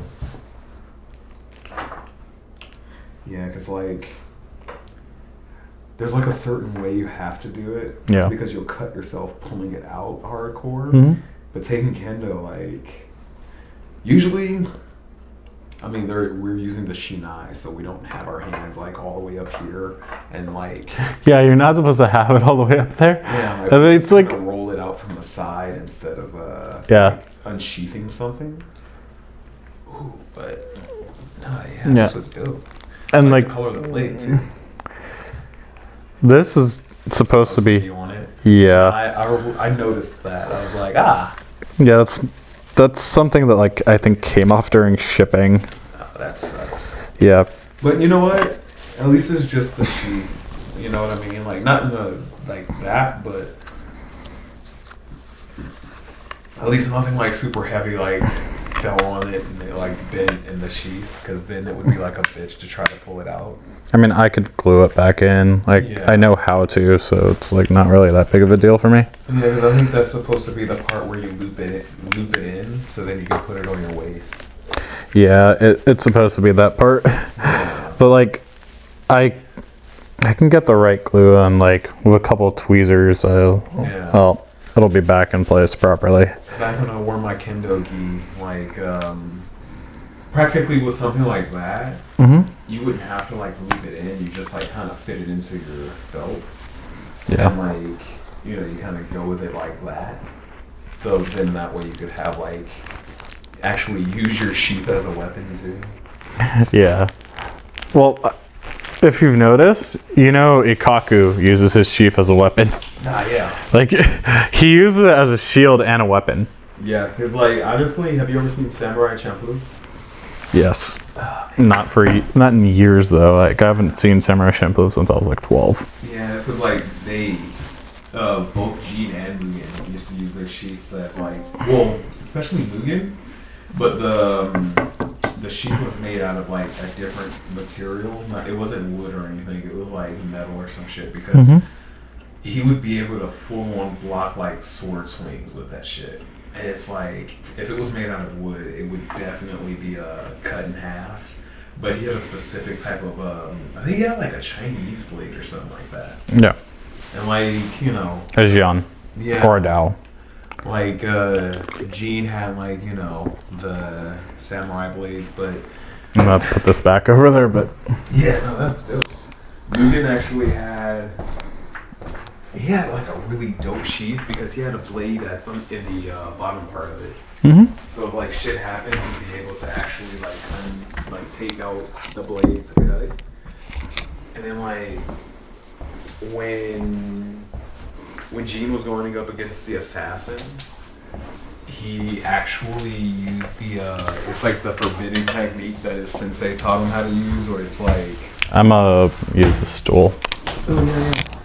Mostly because like I feel like I'm gonna move the chair. I feel like I'm sinking into the chair. Like I kind of don't like that feeling. So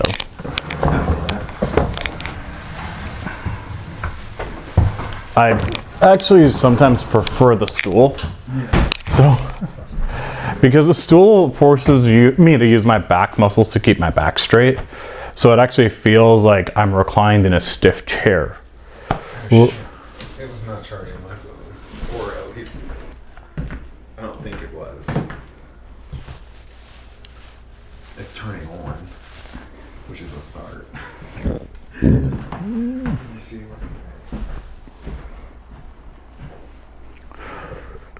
Good. yeah, I just burped a little.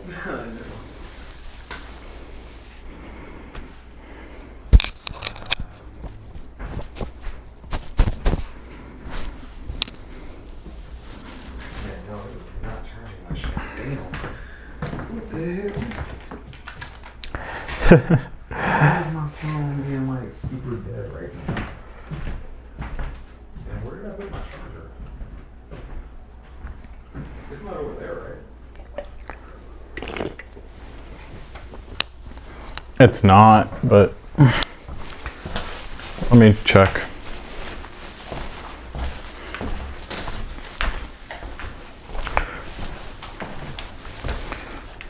I don't see it over there. It's not over here.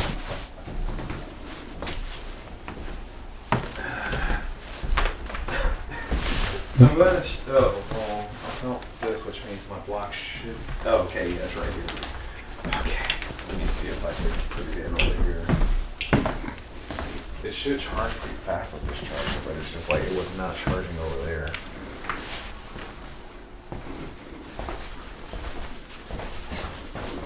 Yeah. Here. No, that was crazy. I'll be right back. I feel like I'm having to piss a lot. It's like been a couple of those.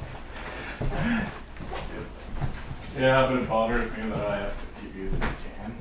Don't worry too much. I'll be out in the back for a second.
Okay, that's interesting.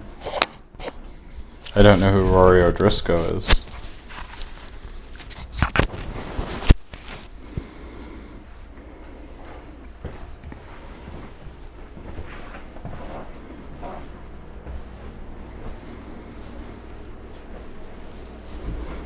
Apparently I got a new Instagram follower.